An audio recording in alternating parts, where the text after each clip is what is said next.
Hello, everybody.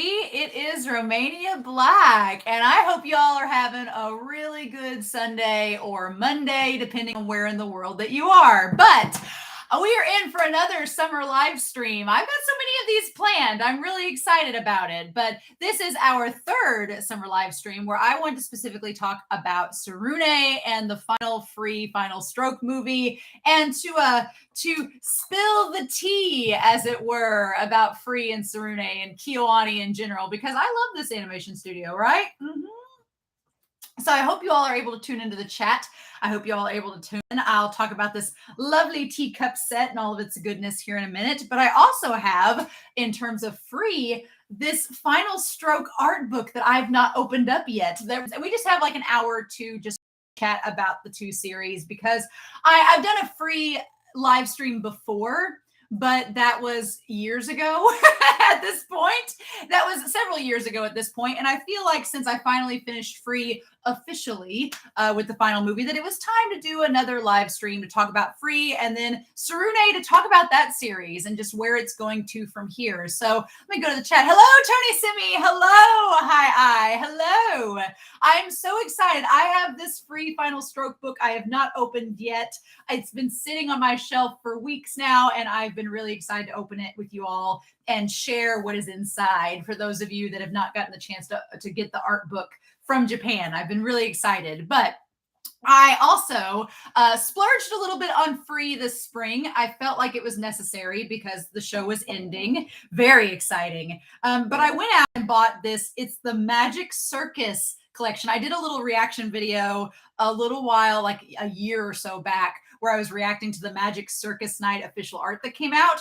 And so they had like a ceramic tea set that came with it. And so I got the plate, and then I got this little Free teacup that comes with it. So it's stained obviously with lipstick at this point, but it has like the little banners from Magic Circus Night, and it has all of the characters, like all their little animal representations around it. So in future reactions, I will likely have this teacup out being like slurping very poorly from it. But yeah.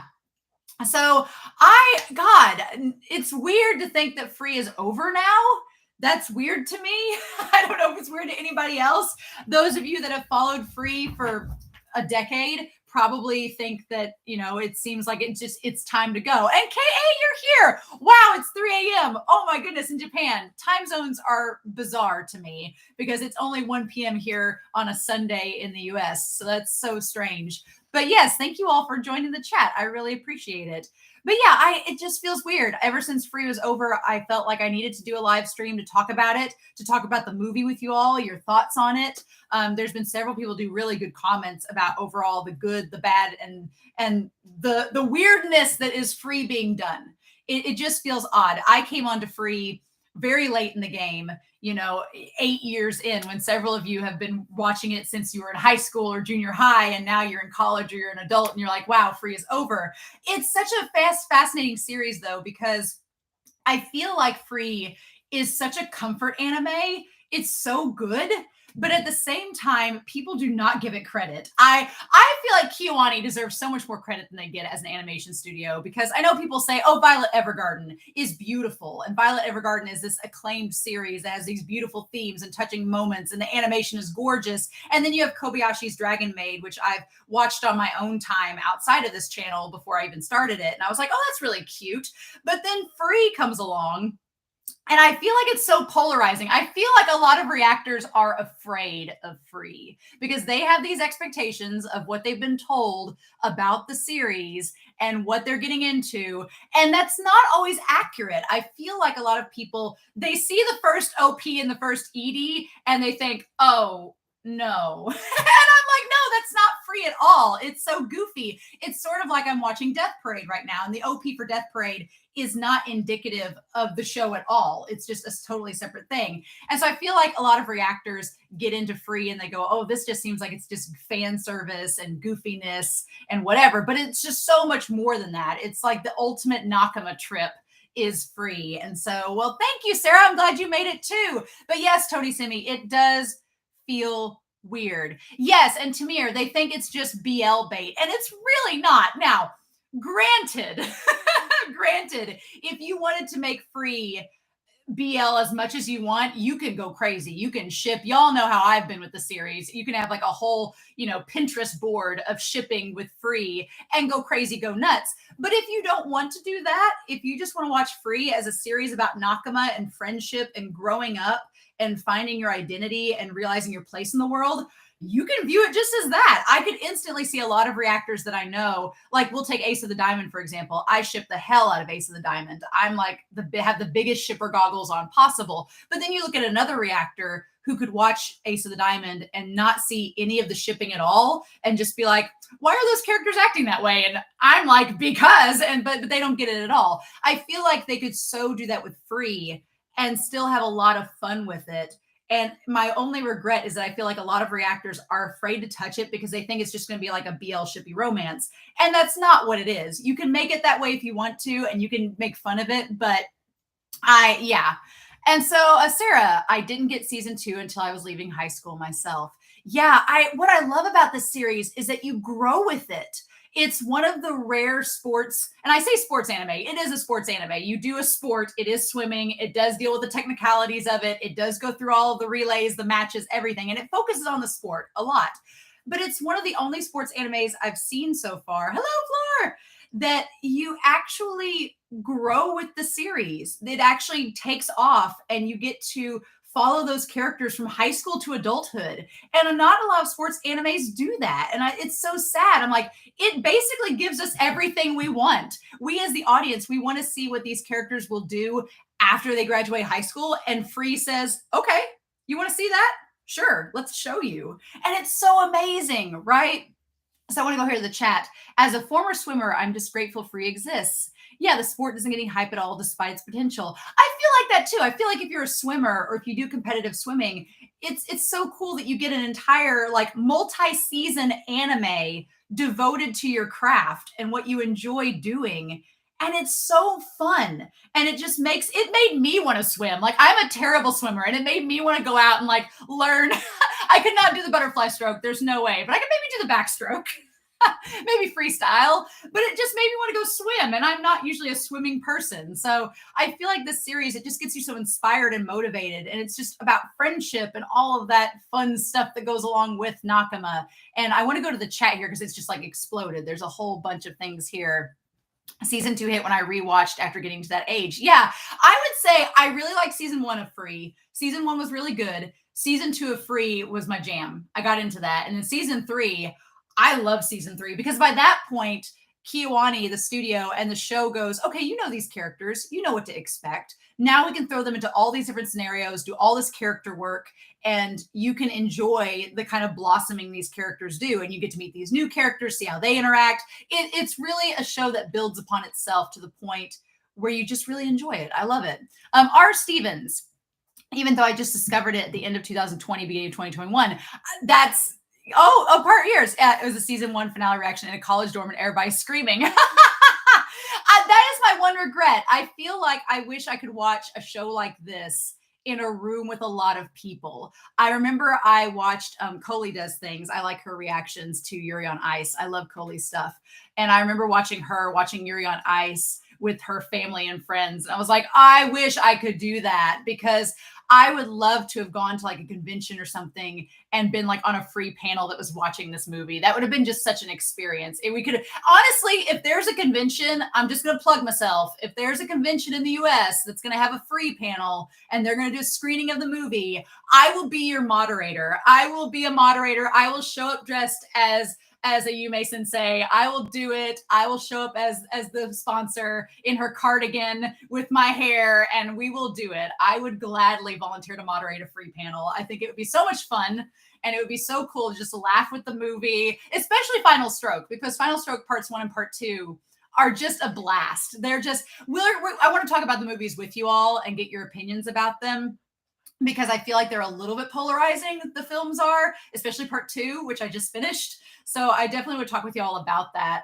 But I also have this book that we're going to open up and look at because I've not looked at the Final Stroke art book, and it's been sitting on my shelf, and I've been wanting to open it with you all for a long time. And so we're going to do that here very soon. But yeah, it's so wild to think how long Free has been going. Lila Pichu, I was here for your last free live stream. Oh my God. That free live stream, the last one I did was like 2 years ago. Isn't that so strange? Time flies. It's bizarre that we had to wait this long for the Final Stroke Part 2 to come out. Worth it entirely, but it's so weird to think it took that long.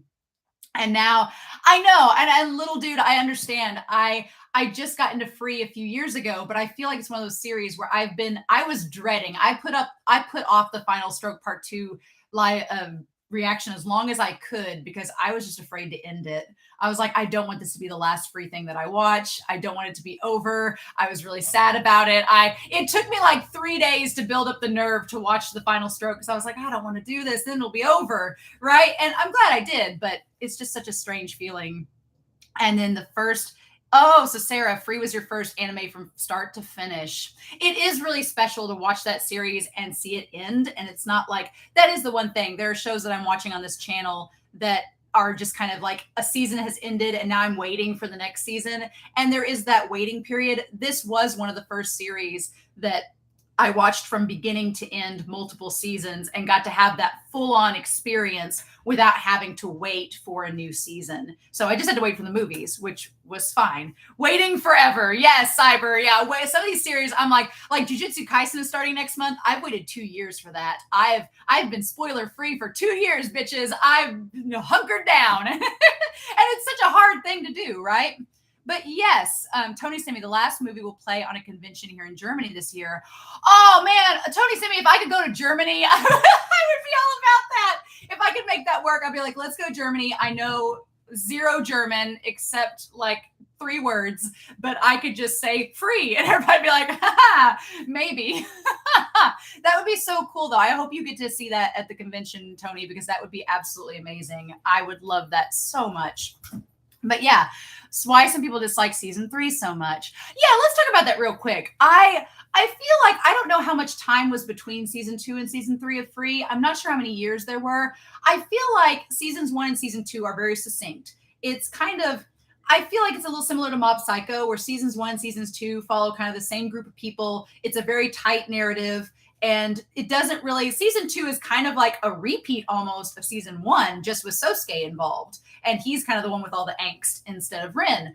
But I love season 3 because we get like a dozen new characters. And I feel like I think a lot of the grit is that in season 3, there's not so much focus on Nagisa or Rei. And the whole thing with Iwatobi is kind of put to the side because you have college, you have these new characters. And so I feel like if you're a big Nagisa and Rei fan, and if you like Iwatobi and the kind of like the vibe of season 1 and season 2, where it's just the Nakama and all of them together, season 3 is a change up because suddenly these characters have grown up, they've parted ways. It's just like real life. When you leave high school, some of your friends that were younger, you don't see them as often. And so you don't get in contact with them as much, and you kind of grow a little bit distant from them. And I feel like with season 3, people were like, oh, I don't want things to change.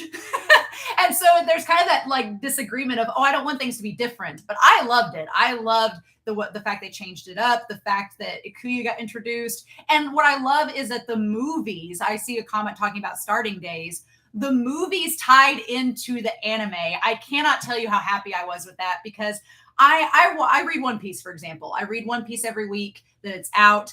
I've watched parts of the anime, but I have been a solid One Piece reader for nearly 20 years. And in that series, I don't watch the movies because they're not really canon. They're not really tied to the series. And so I feel like I'm almost wasting my time because even if I liked the movie, because it's not canon, I wouldn't appreciate it because it's not tied to the actual series. What's great about Free is that the movies are actually tied to the canon. They are important. You have to see the films to get the anime and vice versa, right? So let me look at these comments over here. Season 3 is great. Yes, I love it. And then I got sucked into the hype and Starting Days. The focus on the show, it does change in season 3. It was Haru focused before, it becomes more apparent with season 3. Yeah, I definitely agree, Tamir, that it does become more Haru focused as it goes, as it should. He's the main character. But then they introduce all these other characters, and you see how the people that are tied closest to Haru, like Makoto and Rin, you see how they start to gain new friends and new points of view surrounding Haru as well. And then that sort of affects the way that they interact with Haru. It's really good. Sarah says, I've read in reviews that people hate season 3 because they would have preferred it to focus on Iwatogi and Samazuka. Yes, but it is more realistic. I completely agree. And season 2 is about change too. And season 3 is an even bigger change. Yes. Hello, Dan. I know. Thank you. Have a good day too. Thanks for dropping by. Season 3 also has a different tone. Yes, I feel like Take Your Marks involves those transitions. And that's another reason I really like the movies, is because they transition you into those changes. You don't just suddenly hit season 3 and you're like, wow, why is this so different? Take Your Mark, Starting Days, all those movies show the characters, they introduce the characters slowly, they transition into how the tone is changing, and they do so really, really expertly and smartly. And also the series they were what, years in between each other? So as a Free fan, you're watching these movies and these go. And so, of course, it's been a while, so you're going to want to see them. So it was very clever on KyoAni's part to make them into little segments to keep you trailing along a little breadcrumb trail. Cyber, this Free is about swimming. Free is a sports anime that is about swimming. And then Tsurune, which we'll talk about later, is about archery, Kyudo. So it's there. You would not think that they would be series you'd want to watch, because of those, you'd be like, oh, swimming, that sounds boring. No, it's great. Free is one of my comfort anime. I love it so much. When I get sick, it is the first thing I go to. And Tsurune has kind of followed suit. Now I'm like, okay, if I've watched Free enough times, I'll plug in Tsurune now, because it still has those same vibes, right? One Piece is very long in the comment in there. Yeah, I've read it for like 20 years. Since I was in high school. It's bizarre. They're more character driven than just the sports. Yes, Whoosh and Sweepian, hello. Yeah, that's the thing too. I'm a very character driven person with stories that I read, and I like the sports, but I am not an athletic person at all. And so for me, I'm like, the sports are kind of a backdrop. They're a nice prop. They're a nice gimmick to get you into the characters, to get you into their relationships. And then it becomes like a character study, which is really nice. I like that KyoAni is very good as a studio in picking stories with interesting and engaging characters. And that's what I love about them. The stories that they pick, the characters they have, are all ones that we either want to relate to, that we do relate to, or that we've seen in our lives. And that's so wonderful about it. I absolutely love it. Yes. And R. Stevens, the only thing about season 3 was it not enough Sosuke. I agree. Sosuke, you can see he's right there on the shelf. I'm pointing to him right now. There's my little Sosuke ornament that I have. And then Makoto is up there behind Otosaku. You can see Makoto up there too. Yeah, my Makoso agenda has been fulfilled, right? But yeah, it's such a different tone, but I really, really like it. I'm glad that those of you in the chat are like, no, season 3 was great. I was like, good. Because I had a lot of people telling me when I was reacting, they're like, oh, seasons 1 and 2 are peak, and then season 3 is, and I love season 3. It was maybe my favorite. I love season 3 a lot. Season 2 is pretty near flawless, though. You have to respect season 2. But yes, so as I get my free teacup here, to start with, I do want to talk about the movies, the Final Stroke movies. And those of you that have not seen them, hello, Lakesa. Hello. Those of you that have not seen the Final Stroke movies are probably going to be like, what are we talking about? But I do agree, little dude, the fan service tends to scare people away, and they think it's just going to be shippy. And it's fun. Yeah, I think that you say it really well, little dude. It's just a fun part of the show. If you want to be like me and put your shipper goggles on and focus only on the shipping of Free, you can absolutely do that, and you'll have a ball. You'll really enjoy yourself. I know I have. But I do appreciate that the show doesn't just focus on the ships or the fan service. That's really not what it's about. It's about Haru growing up, coming to terms with himself, and about Rin and Sosuke and the others doing the same as well. Like Whoosh and Sweepian says in the chat there, the adult angst is much more mature in season 3. I mean, we have Natsuya in season 3, who's the sexiest character alive of Free. They really made him adult. And I was like, oh, hello, Free. As an adult myself, I appreciate, because, I'm in my 30s, so shipping high school boys is kind of like, oh, well, you all are so young. But then you get to Natsuya and you're like, you're more my age. I'm like, yes, I can definitely get on board with that. Yes, please. But yes, season 1 and 2 are still my favorite, but season 3 has grown on me. Natsuya is best boy. What a trash king. He's not a trash king, but what a diva. Like, get him out of here. Quit getting drunk around Rin. But yes, I do agree, Tony Simi. The fan service gets better and better, but it's a different type of fan service. I feel like it's not, everybody's like, oh, you see the free guys and they're hunky like 8-packs. And I'm like, well, they're swimmers. Have you seen actual swimmer athletes? They're ripped. It's just being accurate to the anime. So yeah, of course they're going to look really good, right? Natsuya is very suggestive. Yes, he is. So yeah, so before I open up this free art book, which has been sitting in my lap the last 20 minutes, I do want to talk a little bit about the movies with you all before we open this up. And I guess we can talk about them whilst I open them up, perhaps, maybe, possibly. But yeah, the Starting Days director really fueled the Mako Haru ship. Oh yeah, I mean, there's been times, even in the Final Stroke movies, I would say Final Stroke Part 1 is very Mako Haru. It's very much like appeasing the Mako Haru Soren fans. And then Part 2 is like, oh, but don't forget about Haru Rin. And appeasing all the Haru Rin fans as well. So yeah, there's a lot of suggestive content. And then you had all these other ships pop up, like Kinjo and Haru. When was that a thing? I didn't expect that, but here we are. Ship Kinjo with everybody. Let's just do that. I love Kinjo's character, but let's if I really hope I get to read High Speed. Yes, Little Pichu. This is not going to be the very last free thing that I do. I do believe that I would love to get to the High Speed eventually. It'll be a little while from now because I have lots of things this summer planned, but that just makes me think, okay, well, eventually I'll get to it because it's something free related and I'll want to touch base on it at some point. But yeah, now in Natsuya are mom and dad. Oh, for sure. Absolutely. They're the surrogate moms these kiddos didn't have. Okay. This is sat on my shelf for a while. Oh, it's the manga. Yes. That I definitely want to get to the High Speed manga at some point, Sarah. It just may be a little while. But this has been sitting on my shelf for a while. I actually have Esteban, who is a patron, to thank for this because Esteban, he's a fellow patron. He got online and told me that this was available. And I was like, I need it now. And so it's the art book for the Final Stroke movie. So I figured while we're talking about Final Stroke and free, that we could open this sucker up. R. Stevens, there are 2 light novels, but they're quite different than the movie. Yeah, we're going to talk about a little bit with light novels and Tsurune, and I was going to bring that up as well. I don't know. I don't think the light novels have been translated. There have been some translations, and I may get to that eventually as well. But let's unwrap this sucker, shall we? Let's do this a little unwrapping thing here because this has not been opened at all. So this is my first time seeing it. All right, we'll go preview this sucker. Of course it's upside down. Or is it? Or is it upside down? It is not. Oh, look at that beauty. Look at that. Oh, Haru with the reflection. There's 2 things here. Oh, there's a memories book.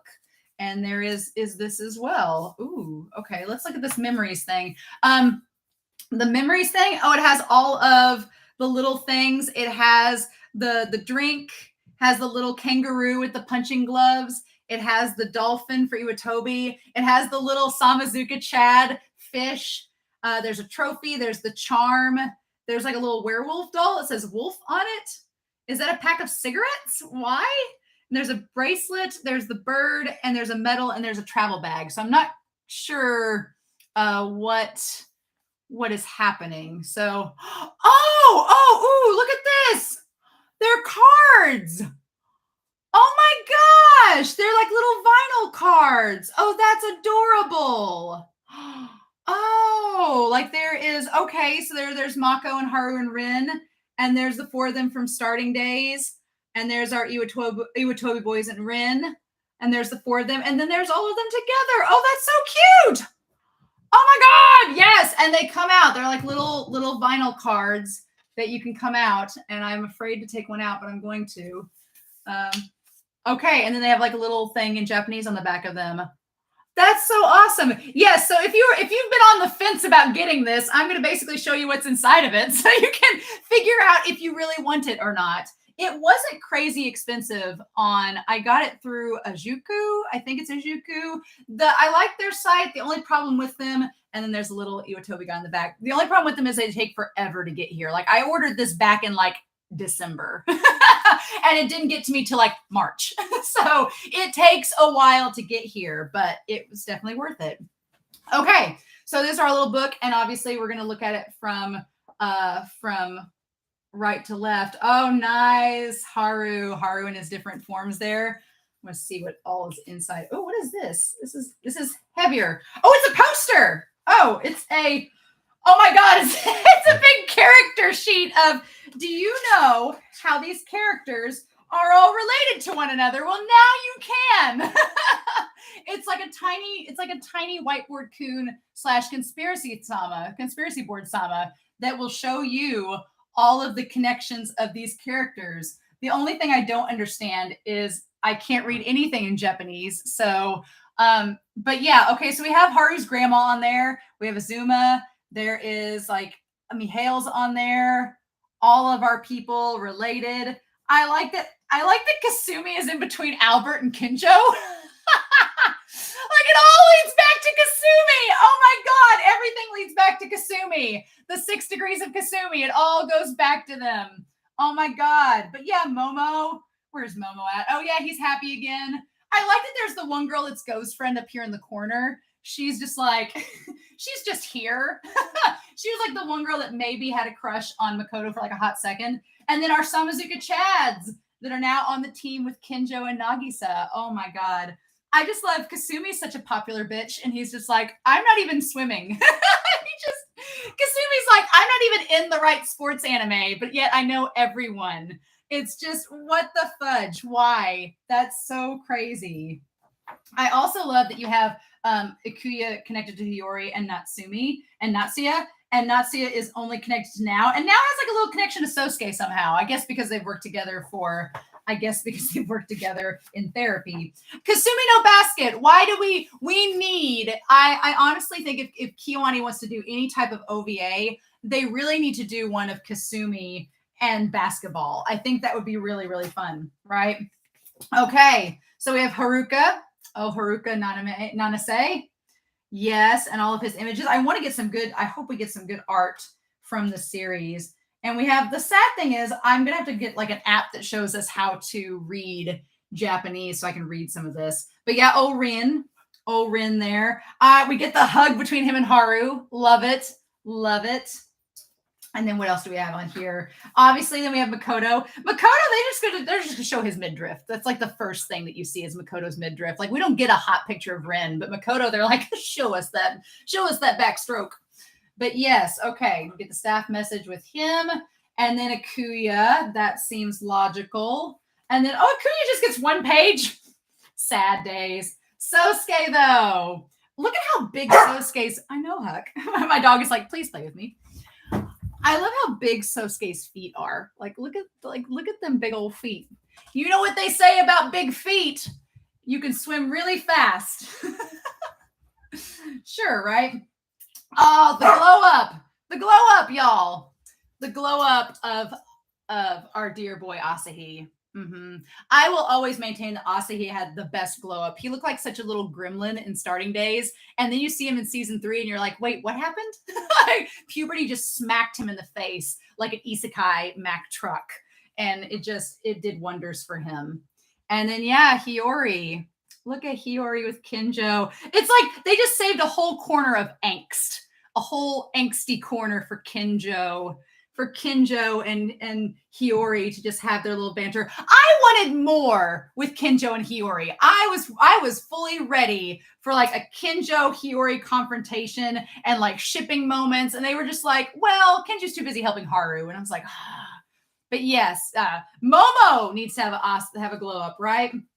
Look at Nagisa. I will argue Nagisa in this entire series has had a great glow up. A lot of people, I think, what I loved about Free was that the characters, as they got older, you started to notice it too. Like Nagisa was probably the most noticeable for me. Like by the time we got to season 3, by the end of it and we get into the movies, I was like, wow, Nagisa's grown up. Like he's gone from looking really, really young to being like this mature adult, but still retaining his characteristics. I thought that was so freaking cool. I was like, man, Kiwani, you just know what you're doing, don't you? And then Ray, beautiful Ray. I just imagine Ray, like there's him in like he's in his pose. Now that he's on the same team as Akuya and Hiyori. I feel like Ray and Notori will become best friends. And Notori will tolerate all of Ray's zaniness because he's like, well, at least it's not Momo. And then at the same time, Akuya and Hiyori will be like, wait, what? Because they're so serious. But yes, little dude, even Nagisa, the voice actor, which I love. I love Ayase well, it's not Ayase who voices him. I love his voice actor because he does make his voice deeper as the series goes on. That was such a nice touch, right? Like puberty hit Asahi extremely hard, and it just comes in waves with Nagisa, but it's still really good. Yes. Oh, we're not gonna look at this business. Okay, look, Asahi gets one page, right? And then Hiyori gets one page. Nagisa and Rei get one page each. Kenjo gets a freaking spread. Kenjo gets a freaking spread, like all of this business. I guess because he's a movie exclusive and season 3 exclusive character. Yes, Thugisa from 50% is amazing. I wish they'd incorporated that deep, deep voice. Yes, Kyoani loves them some Kenjo. And look at little baby Kenjo with his kitten. It's like we have like go from him with the kitten to him being ridiculously hot for no reason. Kenjo, they made Kenjo, but it's Ono Daisuke, right? That's his voice actor. I feel like Ono Daisuke was, oh, you want me to be in Free? I don't know. And they're like, we're going to make your character insanely hot like Erwin. And he's like, oh, okay, fine. I feel like they were like, okay, sure. We'll I'll be in your movie if you're going to make me really hot and badass like Erwin. Okay, sure. We can do that. Yeah, I feel like that's exactly what happened. But man, I also love that Kenjo is like a little secret tsundere, and he has this soft side to him that he doesn't want to show anybody. It's so wonderful. Kenjo being hot, depressed, alone in his room. Yes, I felt so bad for Kenjo because we find out about his brother, him losing his brother, and then you're just kind of like, dang, you're really hot, but I feel for your angst. Your ennui is appreciated. And Notori and Momo, they only get one page each, right? Momo has no shame. Momo has no shame at all. He's just out there in his Speedo in front of his otter, just not even like the Matobe siblings have no shame whatsoever. They don't even care, right? I feel like, again, Notori and Rei, they would be best friends. I definitely love Kenjo. In season 3, I didn't think I would like Kenjo, but I ended up loving him a lot. Punsuke! Oh my God. Yeah, Sarah, the fact that Kenjo carried Haru to the couch, of course. He makes me feel some type of way as well. And I mean, Natsuya and Nao had to be on the same page together. Was there any doubt? Was there anyone's doubt? Of course there wouldn't be. I'm surprised there's not like a wedding bell picture and like a red string of fate connecting them together on this, because it should be, because those two are like fully connected at the hip, right? Just absolutely ridiculous. Kenjo is the I can change him, and Haru did. Hey, Tamir, to be fair, Hiyori, he warned Kenjo that once he saw Haru swim, it was over. And thus, we all knew it was coming. I was ready for the Care Bear stare to happen to Kenjo, and it was glorious in part 2. I loved it. But yeah, okay, so then we get like, I like that Kasumi gets his own little box. Kasumi gets a box alongside the actual other side characters, Ayumu and Go. I wish Go had gotten more than a box. I feel like she could have gotten more with that. And then we have Shizuru, Romeo, Amakata, Goro. What else we got in here? Let's get to the business. Ryuji. Yeah, Ryuji and Mihail. Oh no! Look, Kyo gets his own. Kiyohumi Hajime. Oh, so interesting. Kiyohumi Hajime. That's not Kenjo's last name. So, okay. All right, so here's the deal. Y'all, when I was watching part 2 of The Final Stroke, there was a subtitle about Kyo that said he was Kenjo's cousin. And I was like, oh, well, that's wrong. They're brothers. But here his name is Kiyohumi Hajime, which is not Kenjo's last name. So I guess maybe they are cousins. They're not brothers. That I feel like I've been cheated. I feel so, what do we do with this? This is clearly interesting. Yeah. And then we have Mihail Makarochevich Notori. So we have his connection with Notori. But yeah, Kyo. So Kyo is not Kenjo's brother. They're like cousins. So it's like a Tsurune thing. Oh, interesting. they did the same thing with Sosuke and his cousin. I was just so confused because the way that part 1 makes it seem like they're brothers, like they're like blood brothers, and we only hear Kyo. We don't see the full name. So that when the subtitle said cousins in part 2, I was like, well, that seems weird. But yeah. Well, I guess that confirms it. Oh, yes. Alberto. Oh, our Swedish fish.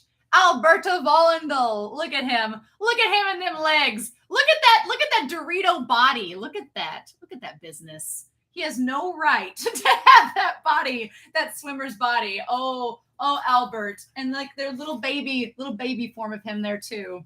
Oh my God. I cannot tell you how funny it is to me, the voice acting for the English dub of, I'm sure the English dub, it will not be nearly as amusing when they voice him over, but the English voicing of his character in the Japanese dub is some of my favorite English voice acting. Hello, Haru. The water favors you so much. I cannot help but wonder what you're going to do next to try and woo me over.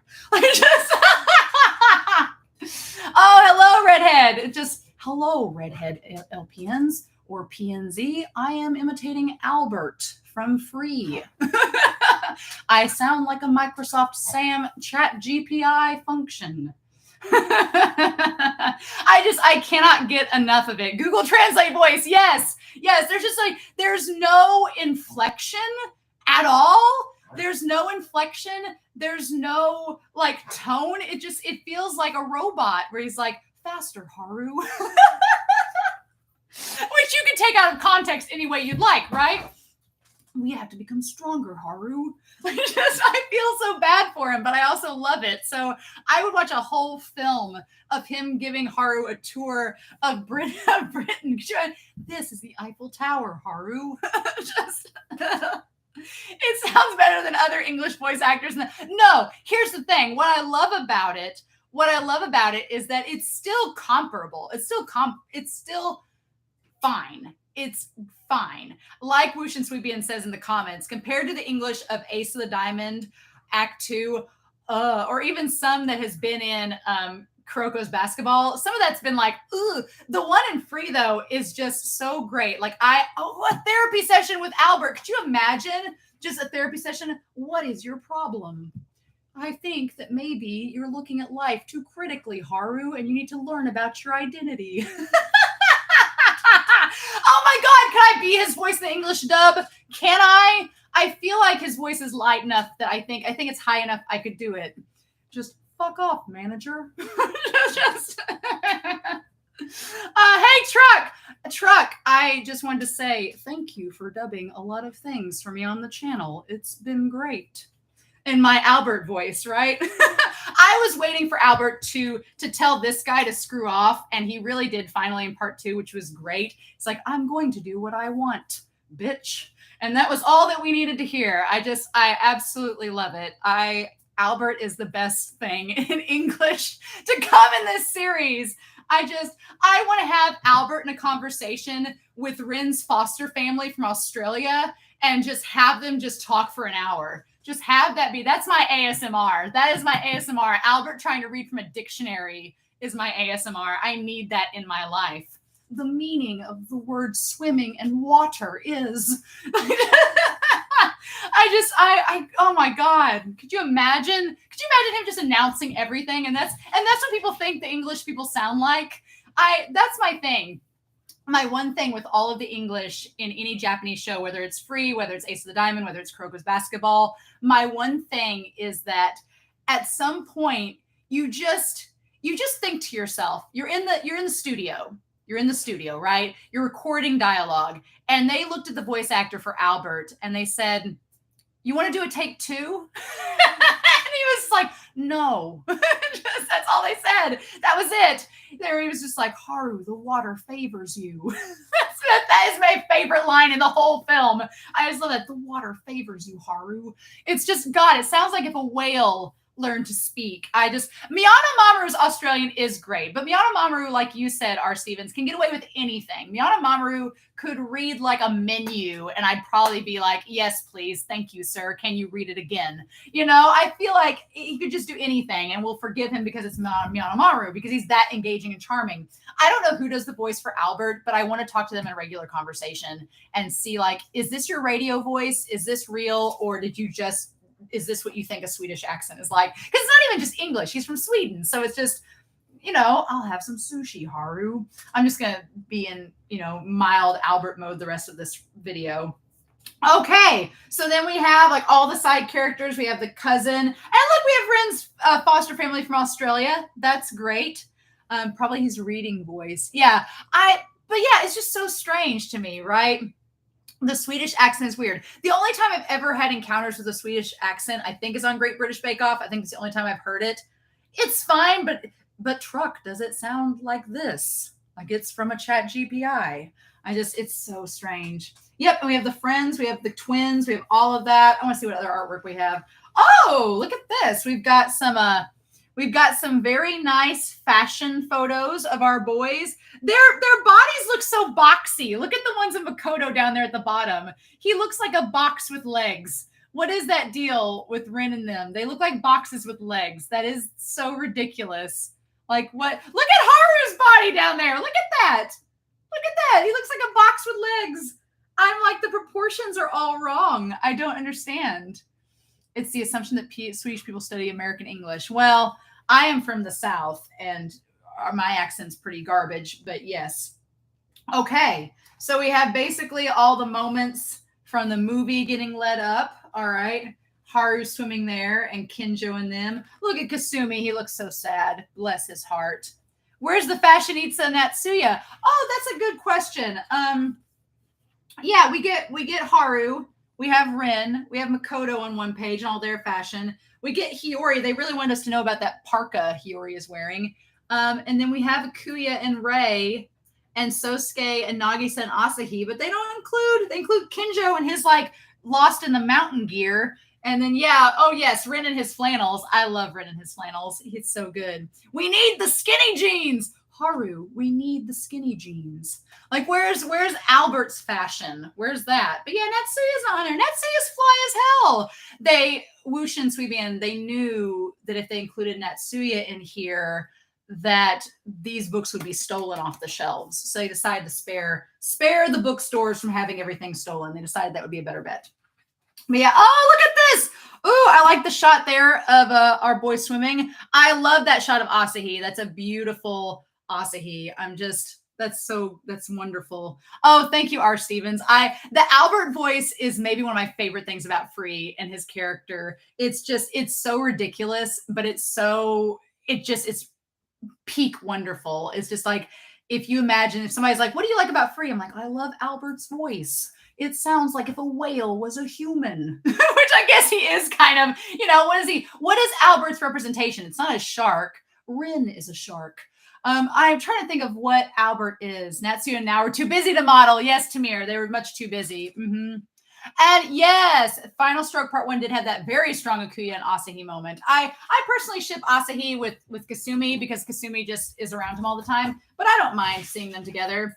Okay, can we talk about this moment from Part 1 leading into Part 2 with the whole the confrontation between Rin and Haru, where Haru has his evil moment where he turns to the dark side for a hot second, and then in Part 2 is completely fine, right? You could Photoshop that Asahi moment with Akuya into a bedroom. It does look like a pillow, yes. But yeah, so that was my one thing, was that we ended on Final Stroke Part 1 with this moment between Rin and Haru, which I really liked the symbolism of the railroad crossing representing Haru and Rin's separation. I really liked that. I liked the symbolism. But then, yeah, it's just like, it was very over melodramatic. It did not really fit the tone of Free. It almost seemed like this was an afterthought of, well, we have to end Part 1 on a cliffhanger so that everybody will want to see Part 2, right? So we're going to end on a cliffhanger with Haru turning evil. But then when we started, I get this for Huck, when we started Part 2, it was like suddenly we didn't ever come back to it. Haru was fine. He was like, oh yeah, I totally got over it. We're fine. And I was like, I mean, at the time it made sense, but the follow-up was very weird to me. I was expecting in part two for Haru's character, for that whole thing to come back, and it did not really. Mm-mm. It did not really, which was kind of crazy. I really wanted to see, like you said, Pichu, I wanted to see the characters react to Haru being evil, to him being, I was expecting this big Nakama moment. I was expecting all of them to get together to show Haru the video that he had made with them and to like bring him back to the good side. But yeah, a lot of things were not resolved or looked over or kind of like left out to the wind. It could have definitely connected better. I liked part two, and we've talked about this in the comments with the reaction. I liked part two a lot.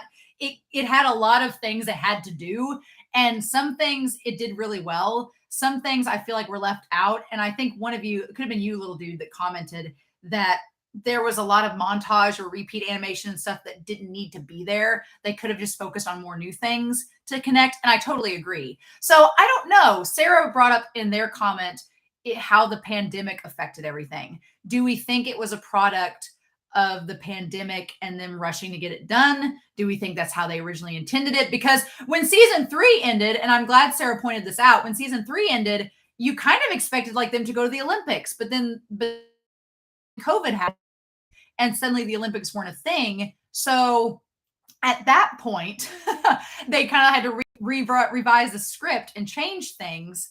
And so, yeah, I do feel like there were some plot changes that maybe they didn't initially anticipate that they made because of production. I don't know. But yeah, it's fascinating. So yeah, I'm glad we have this moment between them. Oh, cool. We do have some really nice, I like these. These are storyboards that show, the storyboards show like how things are building up in a scene. I really like that. That's really cool. Like it shows like how all the different things are happening. There's a really cool shot, if you can see this down here, of Rin. Like look at him, like down there in the corner, you can kind of see. I would honestly like pay good money to have a cell of animation from KyoAni of free. Like if they had like a little cell drawing of Rin, I would pay money for that. I'd frame that and put it on the wall. You know, I think that's so cool. I like that they have the little notes. They have how the scene's broken down. That's really cool. I like how that's done there. R. Stevens, KyoAni is not run to rush things.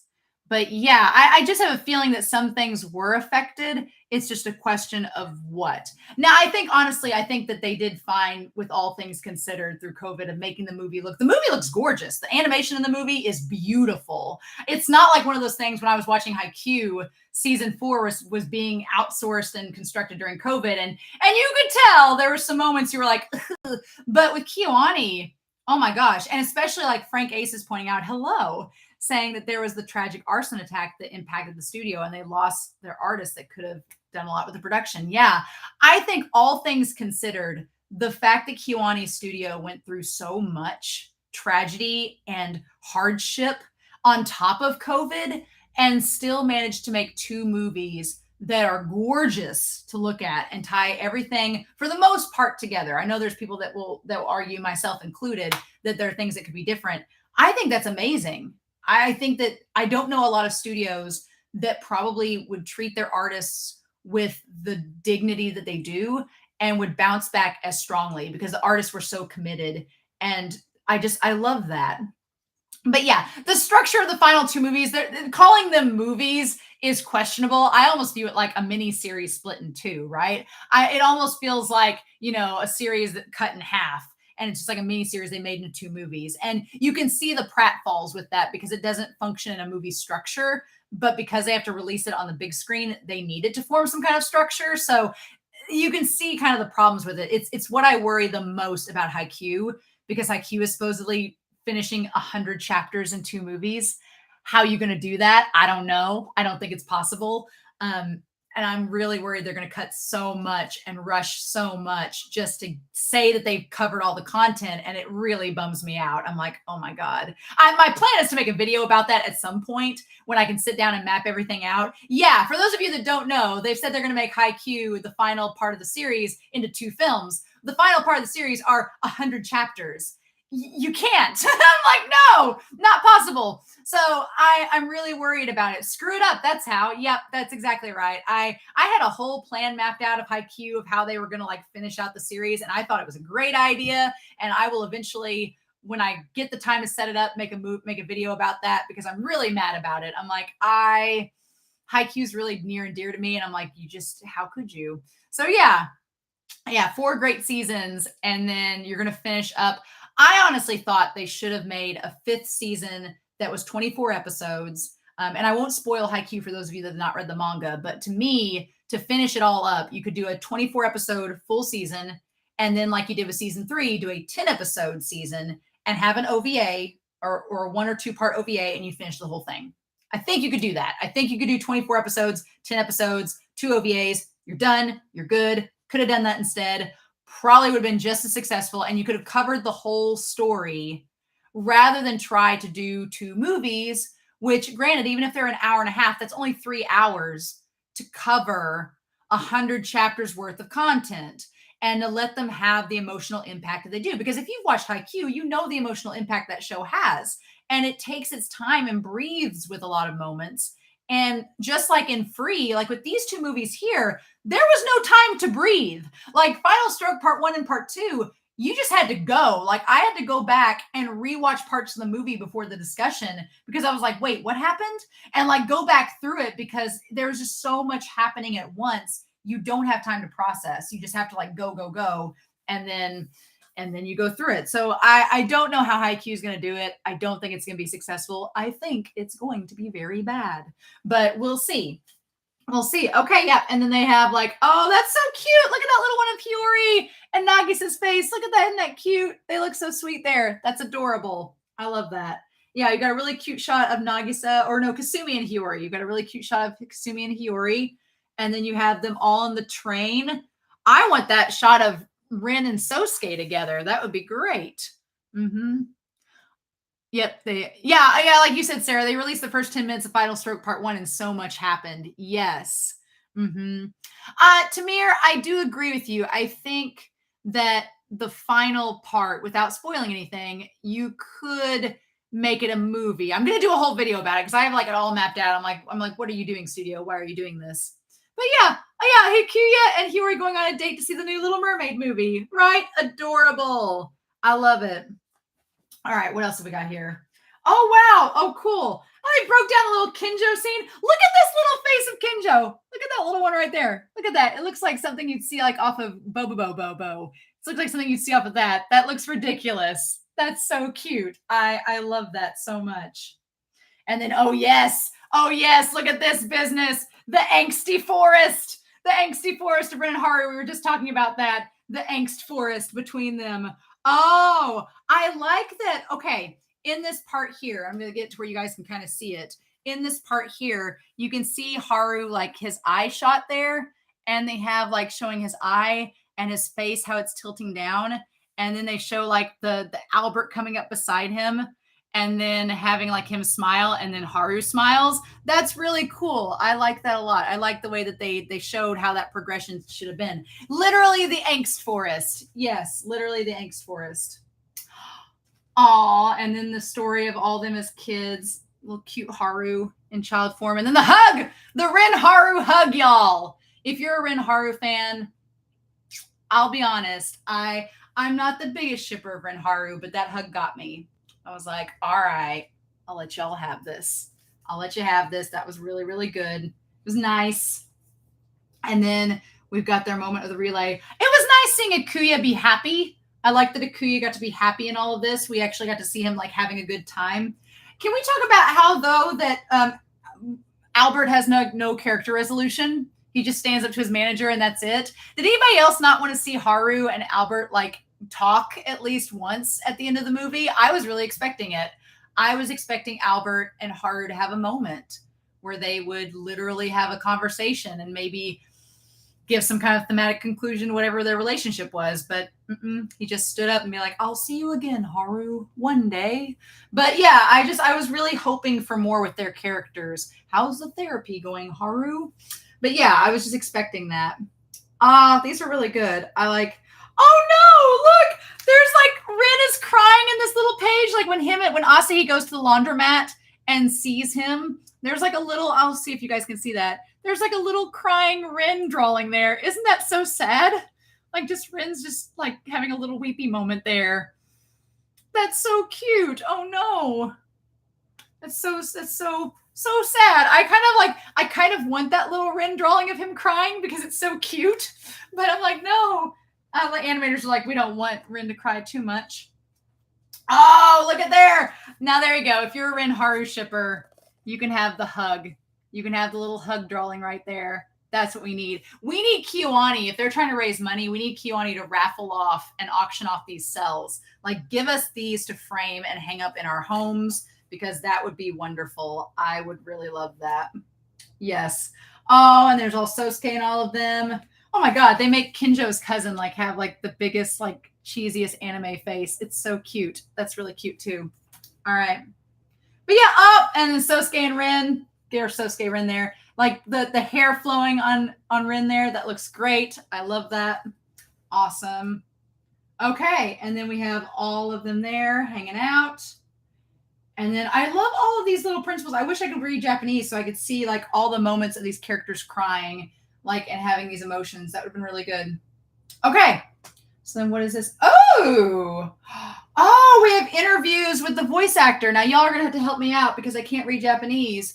Which voice actor? Is this Haru's voice actor? I'm going to assume because he's wearing blue, perhaps, that this is Haru's voice actor and they did an interview with him. Maybe. I'm going to see if the chat. Yeah, it is Haru's. Oh, that's so cool. Yeah, little dude, like Rin holding up Sosuke during the final relay. I'm like, y'all know exactly what you're doing. Shut up. Yeah, okay, Nobunama Shimazaki, Haru Sensei. Yeah, I like that he wears this blue turtleneck. I wish that more people could pull off turtlenecks. That seems really cool. Aw, and he looks so happy. He looks so happy there with the script. That's so cute. The drip, that turquoise is beautiful on him. I love that. I love that with the houndstooth jacket over it. Like, what are we doing? I love it. And his like pants and shoes. Yeah, that's so cute. I love that. What else do we have? Do we have other voice actors? Ah, it's Miyano Mamoru! Ah! Look at him! Look at him! Behold! Behold, Miyano Mamoru. He has come. He has come for our enjoyment. Look at that. Look at if speaking of the drip. Look at the drip. Oh my gosh. The plaid jacket, the tie, the pose. Oh my God. He looks really hot, Haru. He is and he's even in Samazuka red and black. Like, come on. Come on, Samazuka. Miyano he does always look so fine. Like he knows exactly what he's doing to the camera. Look at those poses. He knows what he's doing. What the deal? Oh, look at this one in the corner here. He knows what he's doing. He has us all by the teeth. Typical Mamoru. Yes. People on Patreon have been saying that I need to have a Miyano Mamoru poll eventually for a show to replace. I completely agree. We need to listen to more Miyano Mamoru. I need more of him in my life. Just saying. But especially since Free is over, I'm like, Rin is such a great character for him because he just gets to show, like, he gets to be such a diva, but then he's also really sexy, so it works out really great. All right. And then we have this thing here. More Mamoru. Yes. And then these are all just, I'm assuming, interviews with the cast and crew. And there's little bits and pieces about, like, the setting and where they took place at.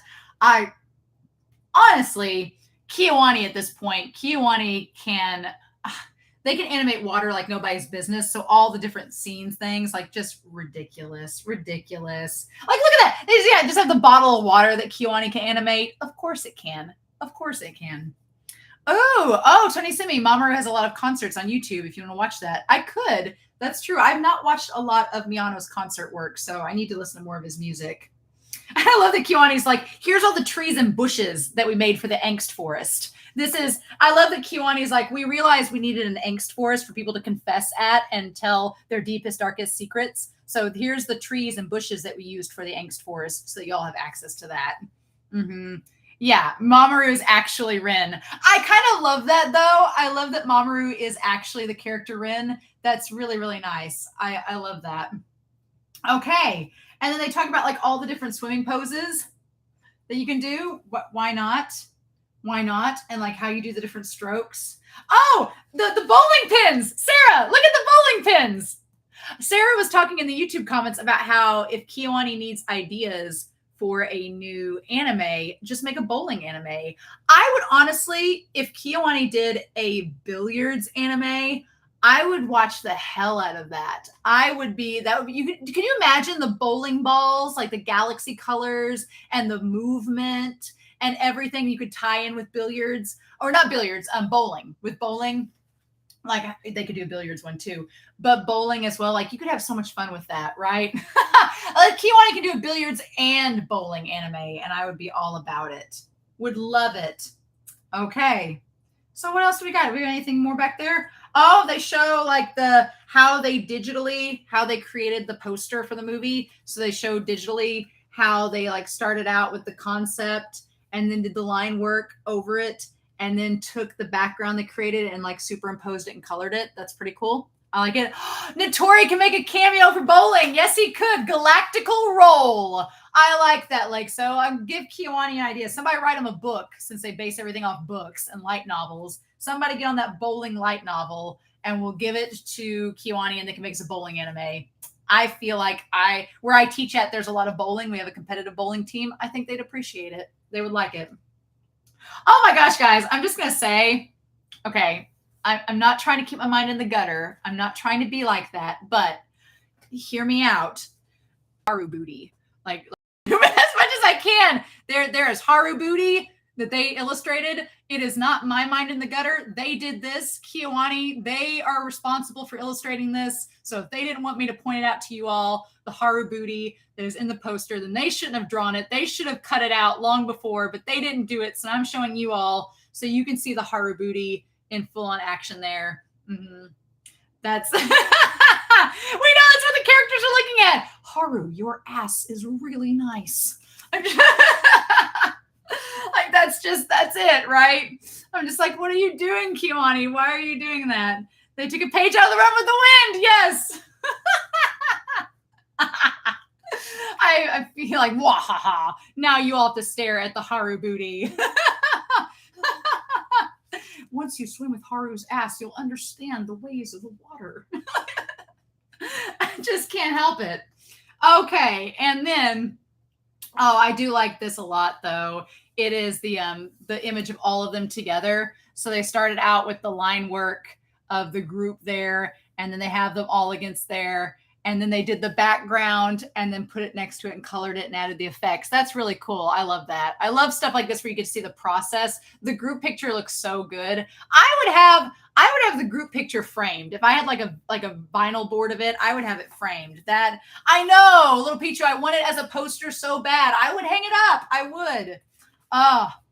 There are a few bowling mangas. No anime, but manga. Well, Truck, maybe we need to get them to adapt those into anime so that we can watch them. Oh, yeah. And then we have all the different swimming places in free, as you should have. Nice. I like it. I like it. Really good. And then, oh, look at these. Oh, for your Kenjo Haru agenda, gaze at them. Gaze at them, y'all. Look at this shit. Look at this. Oh my God. Yes, indeed. We have, Haru looks so beautiful there with the snow against him. But look at Kenjo. Look at him with the cat. Oh my God. Just when you thought the Haru Kenjo agenda was over, it comes back to slap you in the face. That is gorgeous. I want to frame it now. Ginger cat Kenjo. Which is funny because Rin, is notoriously not with, and he is smiling. Yes, he's smiling, smirking. I love it. I absolutely love it. Is it weird that I find it interesting that his voice actor is Erwin and this looks like Erwin and Flock's love child? Is that weird? It is a little bit weird to me, but I'm kind of here for it. I'm like, yes, look at that business. Oh my God. Do we get anything more? Oh, we do. Oh, look at Notori says yes. Notori says yes to all of the things. Notori, doesn't matter what you ask him. He's giving you consent. Notori says yes to all of the things. Momo is trying to sparkle for Go. Sosuke is happy that he's out of his physical therapy with Chris Senpai. Kasumi is just happy to be here alongside his two BFFs, Asahi as well as Ikuya. Hiyori has accepted his three-way ship with Ikuya as well as Kinjo. And Kinjo's smiling there. Look at him. Look at Albert and Kinjo smiling, looking all happy. Isn't that cute? What? And then now Natsuya, I mean, basically it's like a wedding invitation. What is on Haru's head? Look at this shit. Look at this. The Samazuka shark, the Iwatobi cap. Look at it. Oh my God. And Notori being happy. And then Makoto, look at Rei is like Team Rocket posing, looking so beautiful. And Nagisa, I love that Rin has like the dramatic arm up against Notori, or Nagisa, I mean. Oh my God. Like these are so good too. I love these. Yes. And happy Kinjo. It's so weird to see, right? Oh my God. I love this. What else we got? Oh, does this fold out? Yeah. Oh my God. Oh my God. Y'all. Oh, this might have to go on the wall. This might have to go on the wall, y'all, because just you wait. Okay, you ready? Y'all ready for it? You ready for it? Look at this business. Look at this business. Oh, the spring shot we need. The spring shot we need. Look at this. Oh my God. Oh my God. Huckleberry, I can't throw the toy right now because I'm holding up greatness. I'm just, oh my God. Look at them all. Ah! Okay. All right. We need to go through this real quick. We need to one by one. We need to go through this incredible shot here. Albert over there on the left-hand side with his little periwinkle tie that he's Swedish. He doesn't know how to tie a tie. They don't know how to tie ties over there, apparently. Not sure why. Kinjo was just like gonna hang somebody with his scarf at some point when he gets too angsty, because that's just how it is. Yeah, Albert's straight up 6'8" or something. Kasumi has the most beautiful bow of all. Look at that pink bow that Kasumi is rocking over here. Like, look over here at this pink bow. It is absolutely adorable. I'm digging the ascot that Asahi has. I love the ascot. Rei and Haru are the most normal. Rei and Haru with the actual ties are like the most normal, right? And then you have Nagisa, who has the little yellow bow tie because he has to be just a little bit more petite than Kasumi. And then I like that Makoto has like the workers ascot. Like he has like the workers ascot that he's wearing. Rin didn't even bother tying. Rin and Natsuya are such sluts. Look at them whores, not even tying their ties at all. Rin and Natsuya just letting it all hang out like a bunch of trollops, like a bunch of harlots. Look at them and their slutty selves. Oh my God. Slutty girl summer with Samazuka. And then you have Sosuke, who just looks like he's come out of a 90s BL, ready to pick you up in his like Lamborghini and drive you to his mansion. And yes, Rin and Natsuya don't know how to tie buttons either because they're sluts. Like, that's just absolutely ridiculous. I do love that of all of them, the only one that has a bolo is Ikuya, because Ikuya is special. He's very special. Hiyori has this weird cross between Albert and Haru. He like doesn't quite have the tie, but it's not quite the other thing that Albert's trying to do. And then of course Momo and Notori have little bow ties, which are really, really cute. Natsuya is the most hoish. Look at that man whore with that scarf and that open shirt. And then now it's just like, you don't get to see my necktie. Only one person in this picture gets to see that one, and he's standing next to me being a trollop. So that is so good. Like that needs to be framed up. That needs to possibly happen. Yes. I feel like maybe, and look, it's the tree of confessions. The tree of confessions will open up to reveal the Nakama on either side, right? The tree of confessions will open up to reveal the friendship of the team. Yeah, I have a feeling that this is going to have to come out and alongside my Given poster get framed. And then by seasons, I'll just switch them out. I'll just swap them out. I'll like have one hanging up over there, one hanging up over here. And I'll just, they're there for now and Natsuya's wedding, right? This is the bachelor party, y'all. This is the bachelor party, right? Right? That's what this is, right? They're all there for now and Natsuya's wedding. I would believe that.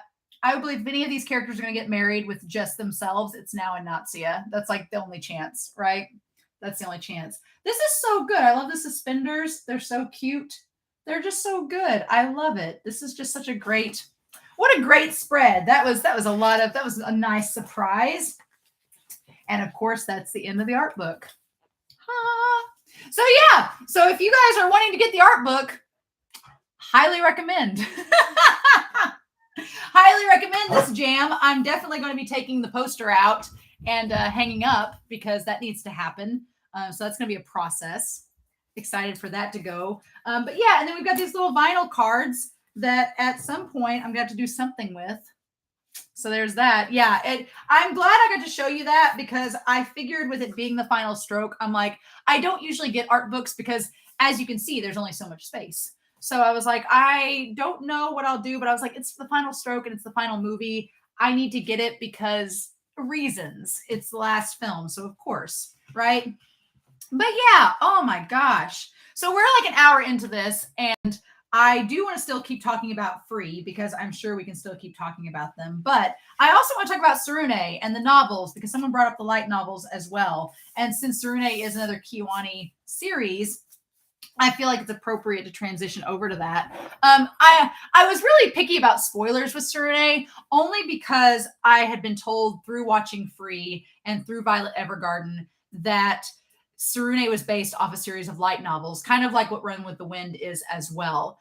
And I had been very hesitant to look up anything with the light novels because I've been told, like somebody had mentioned that the Free light novels are different than the actual series.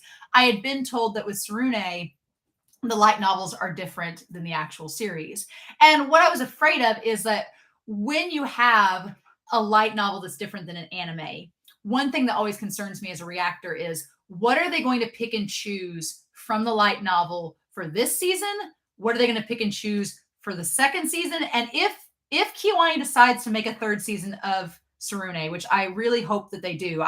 Here's the thing, as much as I love Free to keep on going and going and going, I feel like Free stops at a good place. I mean, obviously we want more, but I feel like it stops at a good place.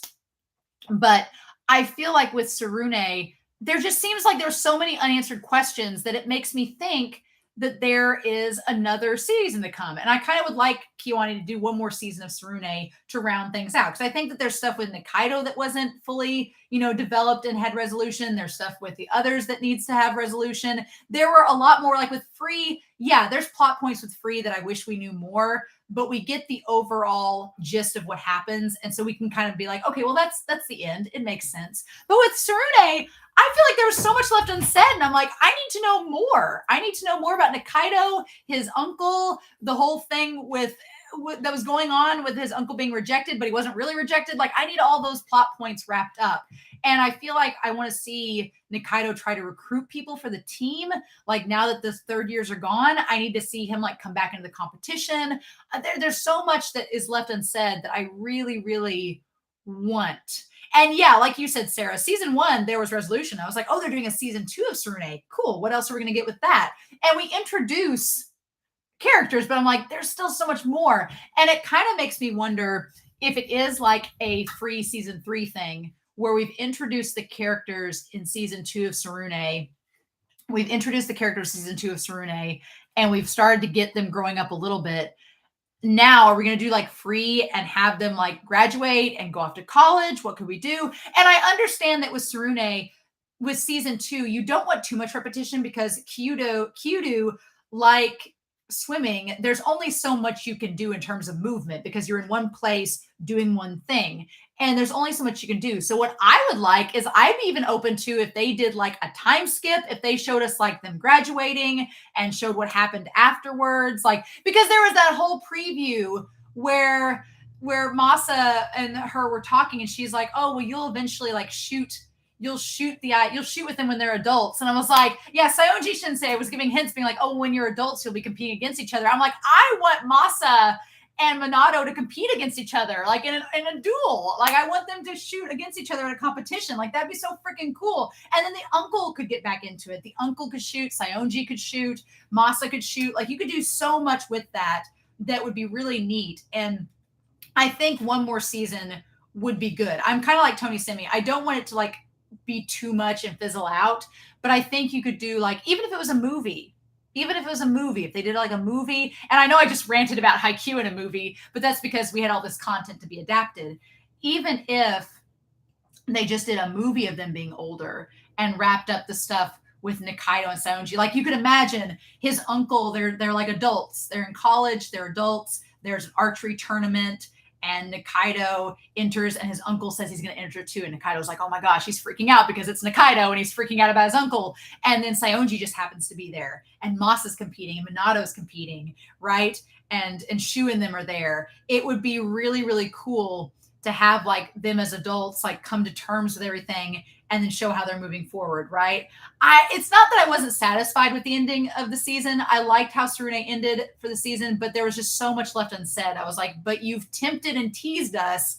You gonna leave us hanging, Kiyoani? I don't think you are. But then my thing is, I don't know, and I don't want spoilers necessarily, but I don't know what else, if they're going to keep with the novels, if there's more left unsaid. Somebody made a very cryptic and vague comment because they were like, oh, hey, Alex, somebody made a cryptic and vague comment in the comment section being like, oh, well, there's still more. Not essentially what it was saying was, oh, there'll have to be a season 3 because of reasons. And I was like, thank you for being non-spoilery and mysterious, but now my interest is piqued, right? I feel like I do like we need more with Tsurune. We need at least one more season or a movie to tie everything together and to give us more moments with these characters. And if you're going to drop hints about them competing as adults, I know that part of you wants to leave it just for us fanfic writers, but if you're going to drop hints, I need some more content. I need some more there, right? But yeah, and then Woosh and Suibian, same. I don't feel like it's the end of Tsurune for me right now either, because I want to watch the recap film. I know a bunch of people have been like, oh, it's just a recap film. And I usually hate recaps, but the moment somebody was like, well, it's a recap movie, but there's a little bit of added content, I was like, yes. And they're like, and it's kind of done like season 2 where the anime is kicked into gear. And I'm like, yes, because season 2 is so good. Season 2 is so good in terms of the animation. I'm like, I would love to see season 1 animated with season 2. I'm going to drink this like Levi. Mm-hmm. With the content of that season. I would love that. That would be absolutely wonderful. So I'm waiting patiently for Tsurune's recap film to be on streaming. I'm waiting slowly but surely for that to happen so that I can enjoy some more Tsurune content. That'd be great. It's been a long time since I've watched season 1. Mm-hmm. I agree with Woosh and Suibian. The animation for season 2, it was the best animation of the season. You can say what you want about any other anime that's premiered this year so far. I'll agree with you. There may have been more enthralling plots, but the animation, bar none, I'm like, this was movie quality. Every episode was movie quality animation in Tsurune season 2. And it's amazing. I know you posted something on Discord about the movie being screened at cons. And I'm like, again, those of you running conventions, if you're in the US, let me know if you're doing a free or Tsurune panel. I will moderate and we'll have fun with that movie, whatever. I'll do it. I was like, that's so cool. I'm so jealous. I'm so very, very jealous. But yeah. So as far as Tsurune goes, we haven't really talked about the movie and the series itself compared to Free, but I'm very curious to know in the chat, like if those of you watching Tsurune, if you were already Free fans or if you were coming into this series without having seen Free, or what the reason was that you were watching this series, like what the whole deal was, like what got you into the show. Because I feel like since it was on High Dive, it was kind of exclusive and it kind of felt separated from a lot of other series because it wasn't on Crunchyroll or anything like that, like or Funimation, where the majority of popular mainstream anime is. So it did feel a little bit removed. And so I'm very curious to know if you had just seen Free or if you follow Kiyoani specifically, and that was the reason why that you were into it. Because I honestly got into it. I mean, Woosh and Suibian in the chat here, y'all can thank Woosh and Suibian for even having Tsurune on the board to get selected when Neon Genesis was ending. Like you can basically like Whoosh and Sweebian in the chat right now. Y'all can thank them because that was the whole reason why I even put it on the board, because they were like, you need to watch Tsurune if you like Free. It's Kiwani. It's great. It's all of this. And I was like, okay, sure. And then I played darts. And then that was the series that got the bullseye. And honestly, I didn't even realize that it was the bullseye, that Tsurune was the bullseye. My brother actually, when we were doing conspiracy board Sama, my brother put all of the things on the bulletin board so that I wouldn't know what was where. And so that way, when I threw the darts, I wouldn't know what I was aiming for. So I had no clue when I was aiming on the dart board for what series was where. So that was kind of fun. I really liked that. I was like, he did not tell me he put Tsurune as a bullseye, and I was like, oh, I got it. So that turned out really, really good. But yeah, Kiwani, I mean, Violet Evergarden, Free, Tsurune, Kobayashi's Dragon Maid is really great too. But Tsurune is just such in a league of its own. It's so serene and gorgeous. And what I love about it is that it's a little bit more serious than Free. Free is definitely a comfort anime, but Free is very fun. Free is very fun, and it never takes itself too seriously. There's not really, I mean, the scene in Final Stroke Part 1 with Haru and Rin's fight is like the most extreme Free ever gets. And then when Makoto almost drowned in season 1 and we had that like fake out CPR scene, that's like as serious as that series has really gotten. I mean, the only thing topic wise in Free that's serious is there's been some like family character death, but the family character death in Free is treated very like, it's not treated super somber or serious. It's just like, oh, well, yes, this parent has passed away and it's really sad, but we're going to use it as motivation and inspiration. And we don't get, it's very subtle, right? Because Free doesn't have that tonal shift like Tsurune does. But Tsurune gets into some like harder subjects. Like it treats family, like the moment that Minato is on the ground with his mother's clothes around him, mourning her, that just like, because I was like making fun of it in the moment, and then had the biggest like foot in mouth moment where I was making fun of it. And then suddenly it zooms out and you see where he's at and you're like, oh no, Kiwani, why did you do that? Like it handles its topics a lot more mature and seriously than Free does. And that was something to get used to as well, because I was expecting Tsurune to just be as fun-loving and excitable as Free, which it is in a lot of ways, but they're very different, but they have similarities. Yes. Alex, I highly recommend Euphonium. Yes. You and several others have recommended Euphonium. It has been on a poll a few times. It's going to be on polls in the future. Eventually, I'd like to do like a music anime poll, and it'll definitely be on that one. So that's something that I am looking forward to. I have lots of poll ideas. We just got to get there first, right? The Kaido and a Now episode got to me. Yes. That was the other thing too. I feel like in Free, it's all about the Nakama. Free is about friends, friendships, the relationships between those friends. Tsurune is about family, and Tsurune is about the family relationships between everybody and how everybody's families are very different, right? Oh, thank you, Lotus. Arcane was so much fun. I was really happy my brother got to sit with me on that reaction. He's told me, my brother's very nice about not spoiling me because I torture him and make him not do it. But he's been very nice, and he said they're working on season 2. And I was like, well, if season 2 of Arcane comes out, you and I are going to react to it again. And he's like, oh yeah, absolutely. So that'd be a lot of fun. Idolish 7. Yes, Tony Simi. If we do a music poll, Idolish 7 is going to be on it. I will get to that series one day. It is on my list. I need Idolish 7 so bad. And just, there's too many shows and not enough time. So I've just got to get to them slowly. But yes, Boki the Rock. Yeah. Boki the Rock, I will get to that eventually as well. I've heard it's good too.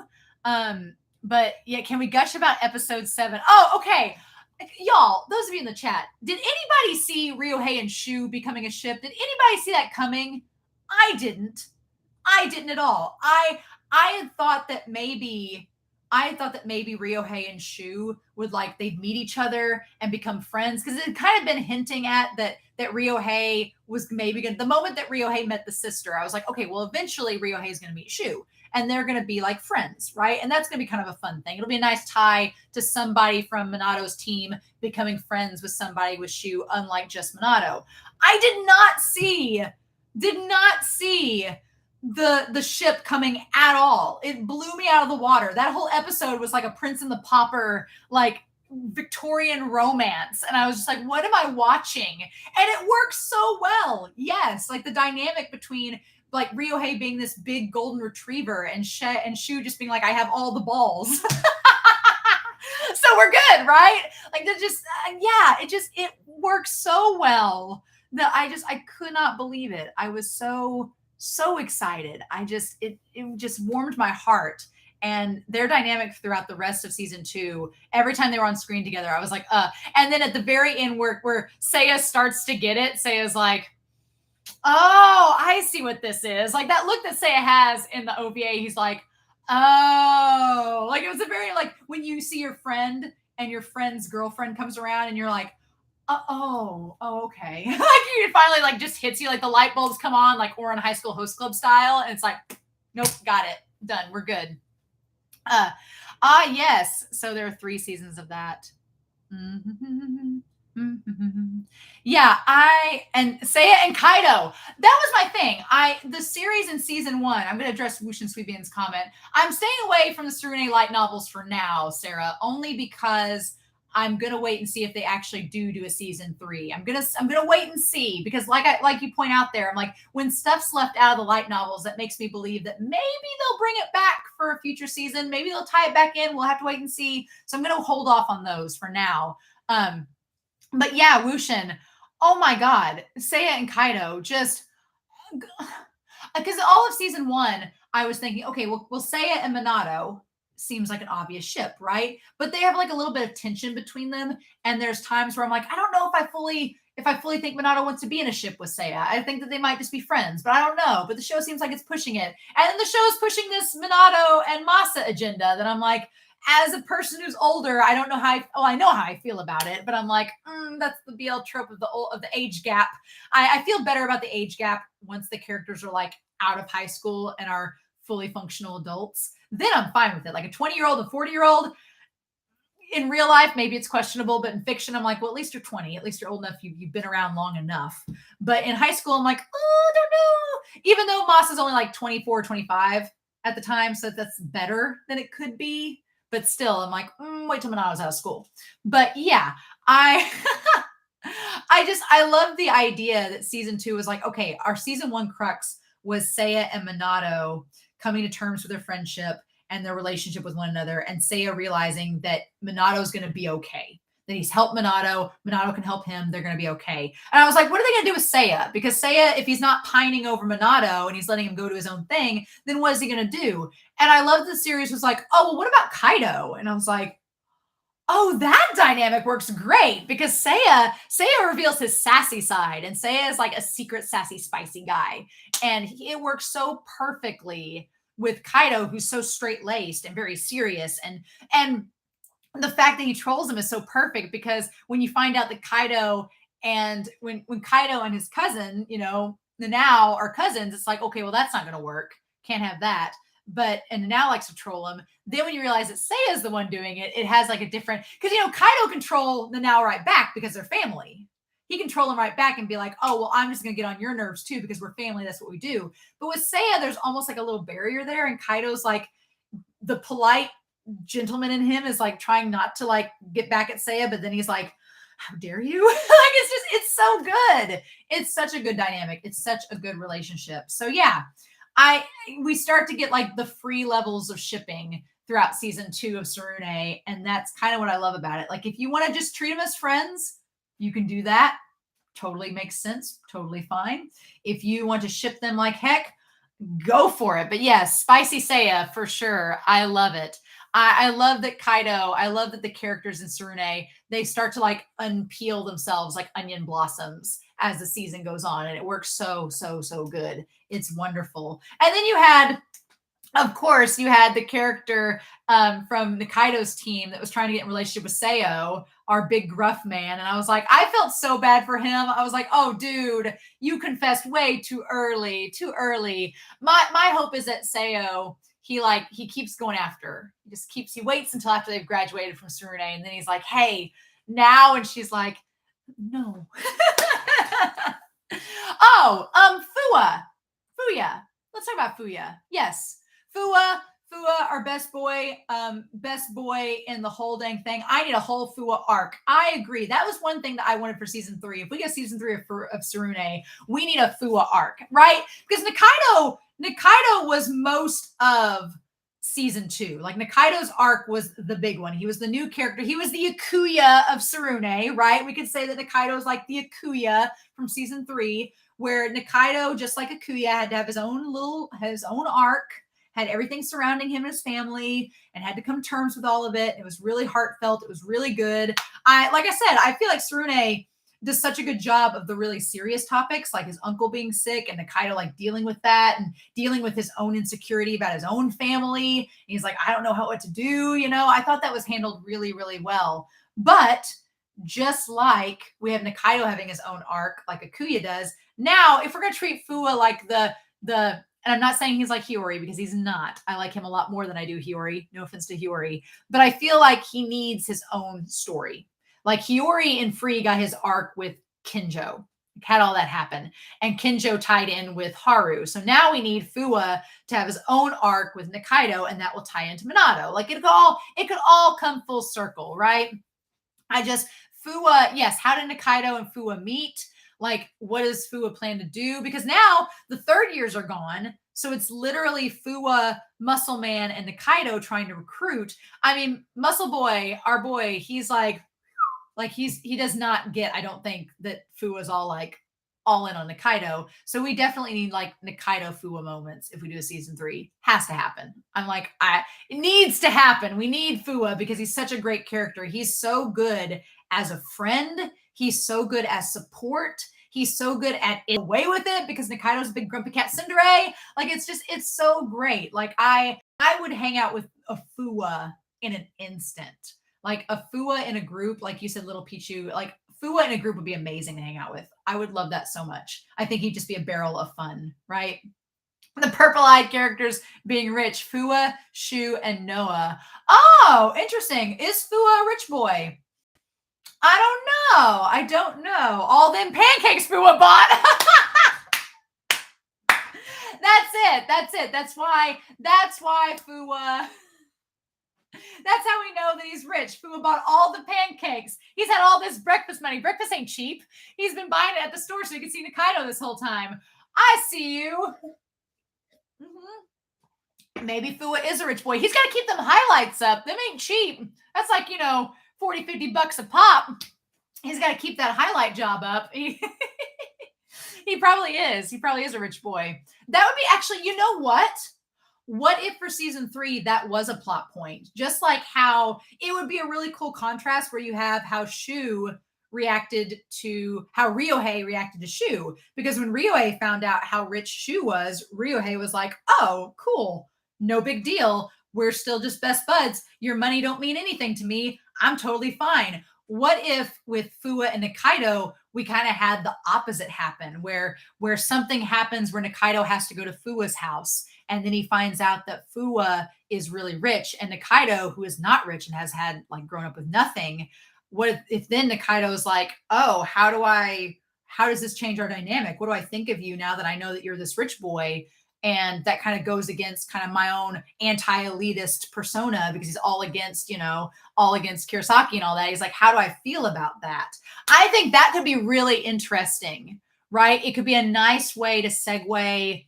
You could have some interaction segue between Nikaido and Shu that way. Like they get in an argument and then Nikaido has to go to Shu for advice. And then Ryohei and Fua have moments. Like if Tsurune has done one thing correctly, it's shown how you can intersect conversations between characters and it all work out really cool. So yeah, I feel like that would be really interesting to see Nikaido have a reaction if Fua was a rich boy. That would be really cool. We've basically come up with the plot for season 3. We just need to email somebody that can type in Japanese, needs to just get a hold of Kiwani and be like, look, we've done the hard work for you. Now just make up the dialogue, make up the animation, and give it to us. Mm-hmm. Mm-hmm. I really like that Fua had some really good conversations with the other characters as well, especially from Kazumai. That's a really good point, little dude. I liked that. Yeah, and Wushin. It could be that Fuwa went to a lower class school to stay connected to Nikaido. Very, very true. See, we've got so much potential here. We could do so much with that. But yeah, I feel like Tsurune was such a great successor to Free in that it still had that fun personality, that fun atmosphere, but it took itself a little bit more seriously and it was a little bit more deep in terms of like tying the characters together. I thought that worked really, really well. I really liked that a lot. I think that if there was any sports anime to succeed Free, Tsurune, because I was worried, honestly. I was worried when I started Tsurune. I was like, I have so many expectations from Free. And I know that Violet Evergarden is also Kyoani work, but it's not a sports anime. So as far as sports anime go, I was like, oh, I don't know. Archery, I don't know what to expect about that. Is that going to be? But then again, I started swimming being like, well, what's that going to be like? So I was really trepidatious with starting Tsurune because I was afraid it wouldn't live up to my expectations and my love for Free. And I was so pleasantly surprised. I was really happy with that. I liked it. It was great. So yeah. What have we got here? I'm going to need Kyoani to always have at least one sports anime ongoing. Yes, well, they can do that bowling anime now. We've got bowling on the table. If they want to pick that right back up and have Notori cameo, I think that could work out. I think that'd be possible. And honestly, what's so great about Kyoani is that what's so great about this is that Kyoani knows how to do fan service, right? They know how to do fan service very well because they could have made Free so sleazy, but they don't. Free it's swimmers, right? So the swimming anime, it makes sense, right? So the body shots, everything, it's fan service, but it's also very realistic because that's literally a swimmer's body, how it works. But with Kyudo, you're like, well, what's gonna be? I almost felt like it was like almost like watching a geisha with Tsurune, because you have like they're all in these very outfits that are not like, it's not like they don't show off their muscles or anything like that. But then every now and then there's like the little slip of the arm and Masa's arm comes out. You see that bicep and you just see him like pull back that bow and you're like, oh, I see what you're doing, Kyoani. And they're going to make damn sure that you see every bicep muscle possible in that 10 seconds. So you will rewind and rewatch the scene over and over again for maximum effect.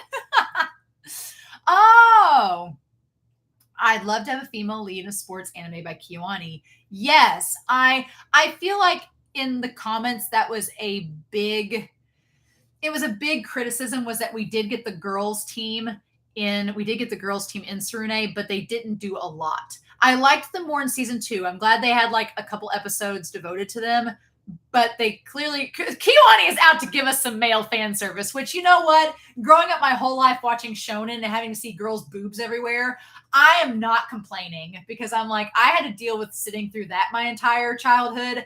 I will take some abs. Thank you very much, Kyoani. I will take that. Thank you. I'm good with it. Like, as Free is elevated in its own way. It's fan servicey, but smart and clever in how it's written. It doesn't sacrifice the story. Yes, that is the thing too. I think a lot of people just think that Free is just fan service, and it is most certainly not. There is definitely a story tied to it. There's a lot of character work and development.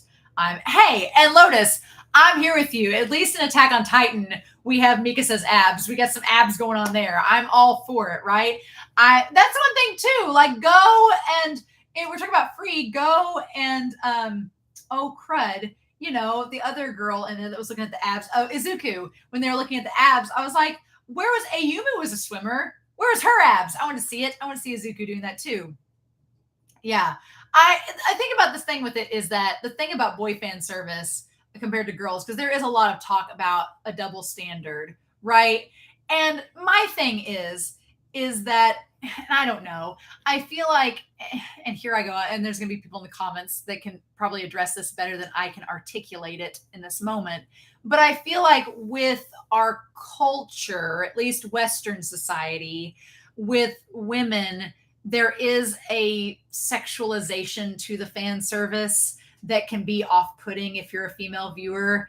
Whereas with guys, I never felt in Free Okay, there was maybe 1 or 2 times that it felt a little bit sexualizing, and that was only in the scenes where they got the swimsuits. So, like in season 1, the scenes where they were trying on the swimsuits and they were posing with them, and you saw Makoto's booty and you saw Ray's like posing like this. That was like the only time that the female gaze kind of like transitioned on the free boys. But all of the other times where you see them without their shirts on or just like swimming stuff, it's not really sexualized too much. Like there's occasionally a shot of Haru or Rin ripping a shirt off, and you're like, okay, but that's like 4 times in the whole series within 3 seasons, right? For the most part, it's not as sexualized. But anytime you see like a girl in a bikini running down a beach, it's like, okay, I see what you're doing, right? The fan service woman is more respectful. Yeah, maybe that's it. I do wonder about that. I would love Kiwani to do a female lead in a sports anime. That'd be really good. Chihaya Furu is on my list to eventually get to as well, in terms of sports anime.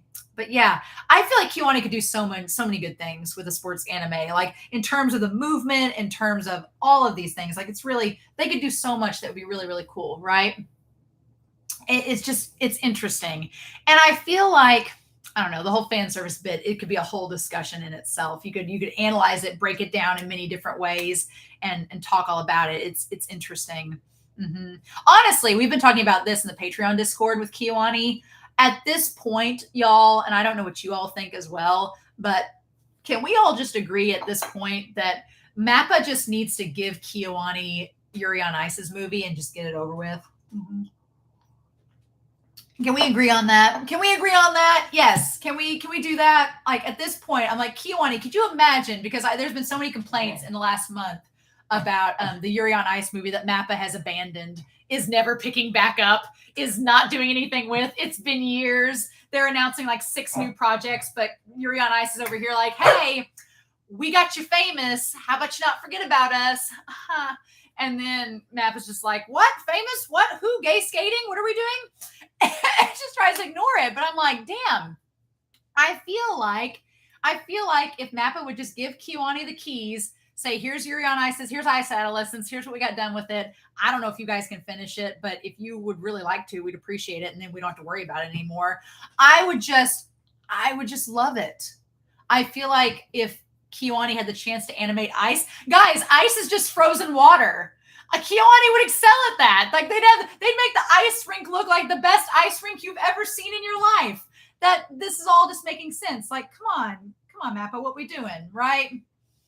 I just feel like they have an overfull plate, and it's really sad because I think people have pretty much given up on it. They've just given up on the movie, and I just really want Mappa to just stick to like 5 projects, finish them, and then move on to the next. Like and I get it. I'm very notorious with it too. I start a lot of projects and never finish them.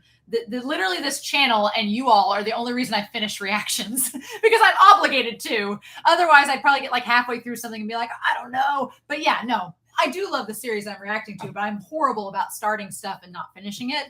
And so you all kind of keep me on the straight and narrow, being like, when's that next reaction coming out? I'm like, oh yeah. So I totally understand. I totally get it. But I'm also not an animation studio, right?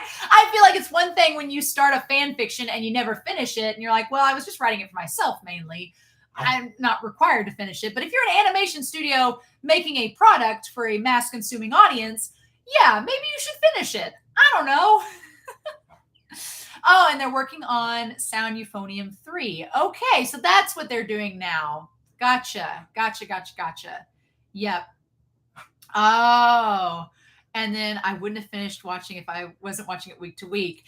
Yeah, Ace of Diamonds, one of those things like, once I got into it though, I was into it. I was done. It was like, nope, got to finish it now. That's going to be a thing that happens. But yeah, I totally understand that. And Lotus, I'm glad you made the live stream too. That's awesome. Little dude, you know what? That's a great point. Maybe after they've finished Attack on Titan and they've just finally, after that whole series is done, they take a nap, which they deserve, then maybe they'll get back to it. Maybe, right? I just feel like my whole thing with it is when you announce a movie and then 5 years later, you've done nothing with it. I'm like, either give it to another studio or just finish the damn thing. Or just say you're not going to do it anymore. So people are tired of waiting. And we're just like, oh, okay. So that's not going to be a thing. But I feel like they're missing such a big audience not finishing it because Yuri on Ice is like one of Kiwani's biggest things. It's like gotten them on the map. Like it's one of Mappa's biggest things. I mean, like it put Mappa on the map literally, and it's like their OG property, and it feels like disrespectful that you're not going to finish it. I'm like, come on, everybody wants to see it, and if you weren't going to do it, you shouldn't have started, right? I don't know. But yeah, anime production is so fragile already. That is true. We shouldn't complain, but at the same time, if the system isn't working, you do have the opportunity to fix it. So, but yeah, I don't know if another studio is brave as Mappa to do a blatant queer story. Oh, well, I don't know about that though, because I feel like with series like Twittering Birds Never Fly, there have been animation studios, and then like Aniplex taking on Given. I feel like there are studios that could do it. It's just a matter of doing it. And then you have like Bones with Skate the Infinity. Skate the Infinity, I'm sorry, but it is a queer story. You can subtext all day long. That shit is context. It's like in the official artwork, it's right there. I'm like, no way. So I think that there are studios that could do it, but I don't know if they would necessarily be as brave to take it from Mappa, because Mappa has such a reputation, where Mappa has this like reputation about its animation and all of this. And I don't know if another studio is willing to be like, oh, we're gonna do just as good as Mappa can. But if anybody can, it's Kiwani. I feel like if anybody can top Mappa in animation, it's Kiwani. I feel like that's just my pipe dream is that eventually Mappa will just be like, here, Kiwani, when you guys are done with Euphonium and Tsurune, take this. I don't know. Maybe.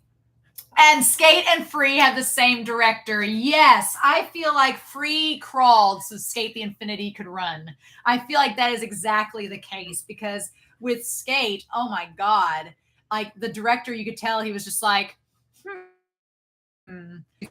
21, what can we do now? It's like lots of things. I love too that anime is at least constantly transforming. Yes, and that's kind of the cool thing about Free, isn't it? Free and Tsurune is that Tsurune has only been a series for so many years, but with Free, what's so cool is to watch a series over the course of 10 years grow, still be consistent, but also get better over time. Like, I think that's so neat, and like it doesn't fall off the map. Like the fandom is still there. It's still retained its quality, its fandom, everything about it. I really appreciate Kiwani for sticking to their guns and sticking with Free, the one that brought them there, right? Mm-hmm. Although you could argue there's other anime that brought them there. But still, I really, really like that. I like that a lot about it. So yeah. So I'm curious if y'all have any other questions about Free or Tsurune. I feel like this live stream has been so much fun. I've really, really enjoyed it. I'm not really sure. We've already talked so much about Free, and then Tsurune, I feel like it's not the end. I still have coming up in a few weeks. I'm going to be doing the songs for Tsurune. I've been told I need to react to the songs, so I'm going to do that. And then there's also a Q&A for Tsurune that I've been told has been translated that I need to read and react to. So that talks about the series and gives information about the characters and the scenes and things like that. So I've been sent that Q&A, and I am going to hopefully get somebody on Discord or Patreon to give me a link to the songs for Tsurune. But yeah, in a couple of weeks, I'll be reacting to that. So, and yeah, and I feel like whenever I have the music anime poll. Yes, eventually, Sarah, I would like to do a music anime poll with some music and like idolish group series on there too, because I've had a lot of requests for them. I feel like I've had so many they can make their own poll, right? Have you watched the Arcane documentary on YouTube? Oh, I have not. My brother's told me about it. So, Lotus, I do eventually want to watch it, but I don't know if I'll react to it or not. But I would like to watch it. That would be kind of cool. I'll have to look that up at some point. And then I'm glad to see we are not alone in our opinions. No, that's been the one thing about discussing these shows with you all in the comments section, is seeing everyone's opinions and seeing how similar and different they can be. That's been a lot of fun, because I had certain thoughts about things and I was like, I don't know if everybody else thinks this, but, and then when you all are like, yes, or no, I didn't think about that. It's just kind of cool, right? It's very neat. The Buddy Daddy CD drama. Excuse me. What? Wait, what? What? Tony Simi. I'm gonna have to get Truck on this. Truck is our resident. Truck is the Crocos basketball cult leader, as well as audio drama translator that dedicates so much of their time to translating audio dramas. They've recently translated a Death Parade audio drama, so I've saved that for the end of Death Parade, and they've been the ones to translate Mob Psycho, as well as some of the other audio dramas, like the ones for Crocos basketball that I've been listening to. So yeah, gonna have to check into that. We're doing a Buddy Daddy's live stream in like a week and a half, so that's gonna be fun. On the 18th, we're doing a Buddy Daddy live stream, so that'll be a fun time. Maybe I'll know more about it then. That would be a lot of fun. Gonna need to look that one up for sure. The free CD dramas. Wait, what? I'm sure the free CD dramas have been translated. They've probably been out a while now, enough to be translated. Lily Pichu, what you're basically saying is my free journey is not over.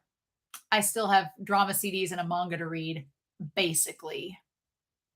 I'm fine with that. Yeah. I don't want to do too many audio dramas. Oh, right. Tony Simmons like, oh, right. They also exist. I feel like with free, there's so much content. I don't want to do too many audio dramas at once. And the character songs. Now, here's the thing. I have listened to a lot of the character songs for free. I was doing the character songs. I was listening to the ones for free, like in between seasons, before I started reacting to character songs. So I have, unfortunately, listened to most of the free character songs. They're really good. I love them so much. But I have listened to a lot of them already. But I didn't know about the audio dramas. My thing is, I don't want to react to too many audio dramas at once because there's so many. And right now I'm literally going to be doing an entire summer of Croco basketball audio dramas. So much audio dramas this summer. So I have a feeling I'm going to be wanting to take a break after that from audio dramas for a wee bit. And then I'm doing the Death Parade one too. So it's going to be a lot, but I'll never be free of free. No, and that's not a bad thing. So that is one thing that makes me not so sad, is because I know that free is still going to be there. I know that I still have the audio dramas, the manga. There's still those things that I can react to, so that, and then the light novels, if I ever want to look at those, it makes me somewhat happier and less bittersweet knowing that there is content for free out there if I want to see it. So that makes me feel less sad. It's not like it's ending. And plus, now I have this giant poster to hang up. So that's going to be a nice constant reminder of free. That's going to be fun. I'm very excited about that. But yeah, the audio dramas for Crocos basketball and Death Parade are probably going to be my big summer projects. And then maybe this fall, once I get like a hankering and a thirst for more free, I get thirsty from a free boys, I'm going to want to do that as well. And there's time between each shows. Yes, exactly. They ran to the manga after the movie since they teased the girl at the end. Yeah, someone in the comments was talking about the girl at the end, that she was a character in those. So yeah. Oh, thank you. Thank you, Zohaib. Thank you. That's very nice. I appreciate that. Bye. I would feel like Alaska from Drag Race, and bye, like that, or a character from Heaven Official's Blessing that I gave the bye to. Yes, but so the next live stream I'm going to be doing is actually Friday. It's going to be this Friday at 10 a.m. It's going to be about The Great Pretender. I'm finishing The Great Pretender this week, which is so sad. And I'm really excited about this live stream for Great Pretender because it's not been a very commented about show in the channel or Patreon. I'm just saying, nobody's hardly commented or talked about it. And so I've just been like, I've had my thoughts about the series and I've been wanting to talk to people about it. So hopefully, if you've seen The Great Pretender, if you've not seen The Great Pretender, you should watch it. It's really good. It's not crazy long. It's 23 episodes, and episode 23's reaction is going to be this week. But I am going to be talking about that series and probably just doing a really low key live stream about that. We can just talk about anything. Oh, hey, it's little dude's birthday tomorrow. Gemini season, everybody. Let's wish little dude a happy birthday. Woo! Happy birthday. Woo, Gemini season. Yes, that's awesome. Congrats. Happy birthday. Yay, raw. I'm glad that this was fun. I'm glad I got to show you all the book and we got to like revel in that. That was great. In the words of Albert, little dude, happy birthday. I hope that tomorrow is a very good birthday and you get lots of time to swim faster and stronger than before. Happy birth indeed. Oh man, I think you could say anything in the Albert voice and it would be hilarious. I think you could say literally anything in Albert's voice and it would be great. My one impersonation that I can do, the one character impersonation I can get away with is Albert from Free, and it would be wonderful. Oh my gosh. I wonder if there's anything else planned for the 10th anniversary of Free this year. It's a really good point, Anne. I would love it if they gave us like a little OVA or something to be planned with Free for the 10th anniversary. That would be so much fun. They did stuff for the 10th anniversary of Croco's Basketball, which is going to come out in a few weeks on this channel. So that would be awesome if they did something for the 10th anniversary of Free. I would freaking love that. That'd be amazing. I guess we'll just have to wait and see if that ends up being a thing, right? Before we go, we got about 5 minutes left before I scheduled to have our live stream in. Does anybody want me to say anything in the voice of Albert while I got this? Because otherwise, I'm never going to say his accent again for a long time, unless I'm in a live stream and somebody requests it. Mm-hmm. Luffy, go find the One Piece. There's lots of things you can do. You too can be king of the pirates, Luffy. It's almost, there was too much animation. There's too much animation in that voice for that. You've got to be like literally monotone to where no one can understand it, right? To where it's just like a robot. I don't know. They're releasing an audio story of their childhood selves for the 10th. Interesting. Oh, that's cool. Oh, okay. I only swim free. I got it before you retracted it. And yes. Did the bird of fate originate from Free? Yes, little dude, it did. The bird of fate did originate from Free.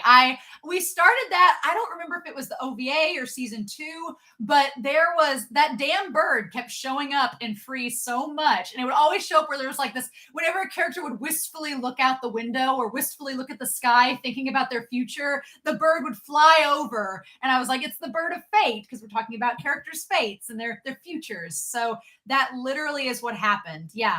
And that damn bird of fate crosses over into a lot of anime. Like I'm just picturing, a character in Attack on Titan looking up and seeing the bird of fate flying over, right? Iconic. The bird of fate is in most anime. It is iconic. It's one of the best anime characters ever created and put to film. The bird of fate is iconic. It's so great. Can't trust them birds. They're beady eyes. Yeah. I feel like Alfred Hitchcock's like, have I taught you nothing? Have you learned nothing, fools? Fool of a took. Oh, y'all, this was so much fun. Lots of birds and Kiwani shows. Oh, man, Sarah, now you're really crossing over. Now we're crossing over. Golfin. Is that Free is at Albert's there alone mostly, even though it finished happily. I know. You know what, Lilies? I was really sad about that too. I kept wanting Albert to like reconnect with everybody and be a thing. So I don't know. Ooh. Oh, Anne, is there going to be a new art book for Final Stroke Part 2? What if there is, Anne? I didn't think about that because this was all just Part 1. Or was it Part 2 as well? I think it was Part 2 as well. I feel like Final Stroke Part 2 is in that book because there were some panels and shots that were from Part 2, especially with the cousin of Kinjo. So I think there was, unfortunately. I think this art book is the one for the whole thing. I think that's the deal. But it'd be cool if they released another one. I'd probably have to get it. Oh, John Woo, gonna be Swiss cheese and the birds around. Ha ha! And yes, Golfin. Yep. Actually, I'm about to get ready to post that over to Patreon, the reaction to volume 41 of Yona of the Dawn. So it's gonna come out next week on YouTube, and it's gonna be out on Patreon here in like 4 minutes. So speaking of Yona of the Dawn and my shameless Patreon plug. Okay. I wish Nagisa didn't go with competitive swimming. Oh, I see. I'm actually kind of glad that Nagisa chose competitive swimming, little Pichu. I actually kind of like that. I feel like it would have been weird if Nagisa was left out because Makoto, it doesn't go with competitive swimming necessarily, but he's got like the training vibe to him. I feel like Nagisa just getting through college and swimming. Do I think Nagisa and Ray are going pro with swimming? No, I don't think that they are. But I do think that Nagisa and Ray doing swimming in college is kind of a nice way to extend what they love and then go from there. I think it could work out really good that way, but that's interesting. A lot of people complained Albert had no purpose as a character, but there's more we could have gotten. Oh, I think Albert had a purpose. Albert was the one driving Haru, because at the end of the day, even though Rin drives Haru competitively so much, Rin still has that very personal relationship and connection with Haru that it's like you can only do, like, by the end of part 1 of Final Stroke, Rin has a support system with Haru, but you needed somebody that was outside of Haru's support network to be that competitive drive. And Albert was that. I think they could have done a lot more with him as a character, but I think he definitely needed to be there. I like the idea of having this guy from another country come in and be competition. Oh, I hope he didn't go pro. Yeah, I don't think Nagisa is going pro. I think Nagisa is going to do like his own tour guide thing or whatever after he's done, or open up a fashion company with Ray, whatever. But I don't think he's going to do pro afterwards. Haru would have never faced himself if Albert wasn't there. Yeah, Albert was needed to remind Haru of why he was competitive and what he wanted to do. And that was, to all the people that hate Albert, how dare you, He was never crushed like that before. Yes, but Albert was so scary at first. Yeah. And it's kind of true to life. When you first meet competition, you're like, oh my God, they're so scary. But then when you get to know them over the course of time, then you're like, oh, they're just people like me. They have the same problems that I do and the same issues that I do. No, you're totally like normal. And I think that's true of any competitive event. I've competed against people that the first time I met them, I was like, oh my God, you're terrifying. And then when you get to know them, you're like, oh no, wait, actually, you're really nice and chill. It's totally fine. Cool. But yeah, oh my gosh, y'all. Albert's just I'm just a silly little guy. Oh my gosh, y'all, this was so much fun. I really love talking about Free and talking about Tsurune with you all. And this was such I really enjoyed them. And it's been really nice to talk to you all about this series. It makes me feel a little bit better about Free and Tsurune, like either coming to an end or being on hiatus. It makes me feel a lot more fun about that. So that's really exciting. But yeah, I'm glad you all had fun. I hope you all enjoyed that. If you were on the fence about getting the art book, I hope it swayed you either way, one way or the other. If you're thinking about getting the Circus Night teacup set, I will say it is pretty high quality. Kiyoani ain't skimping on the ceramics. So it is also a legit tea set, real ceramics, really good stuff. But yeah, thank you guys so much for being on here. Little dude, happy early birthday. I hope it's great. I'm glad you all had fun. I'm glad you got the Yona reaction. Yay, raw. I'm getting ready to get off here and go upload the final chapter of Given to YouTube. So if you guys are Given fans, I'm about to go upload my reaction to the final chapter of it. Fun times. Speaking of series coming to conclusions. So yeah, that'll be a lot of fun. I'm glad you guys joined the stream. The next couple streams I'm going to post on here. Next streams, let me get those on here, is going to be The Great Pretender. We're going to talk about that June 9th at 10 a.m. And then we also will be doing Buddy Daddies on June 18th at 1 p.m. You're right. Yep. And of course, Buddy Daddies has come out on Father's Day in the U.S. So that was planned. That was planned indeed, y'all. So I'm excited. Just in time for Father's Day, we'll have Father's Day Buddy Daddies. So that's going to be a lot of fun to talk about. I'm really excited. So yes, I hope you all have a wonderful rest of your weekend. I hope it's great for y'all. Thank you guys so much for coming to the live stream with me. I really, really appreciate it. But yeah, I'm going to go post some things to YouTube, and then I will be back with y'all with some more reactions later this week. All right. Have a great rest of your day, y'all. And I hope to talk to you all again very soon. See y'all. Bye.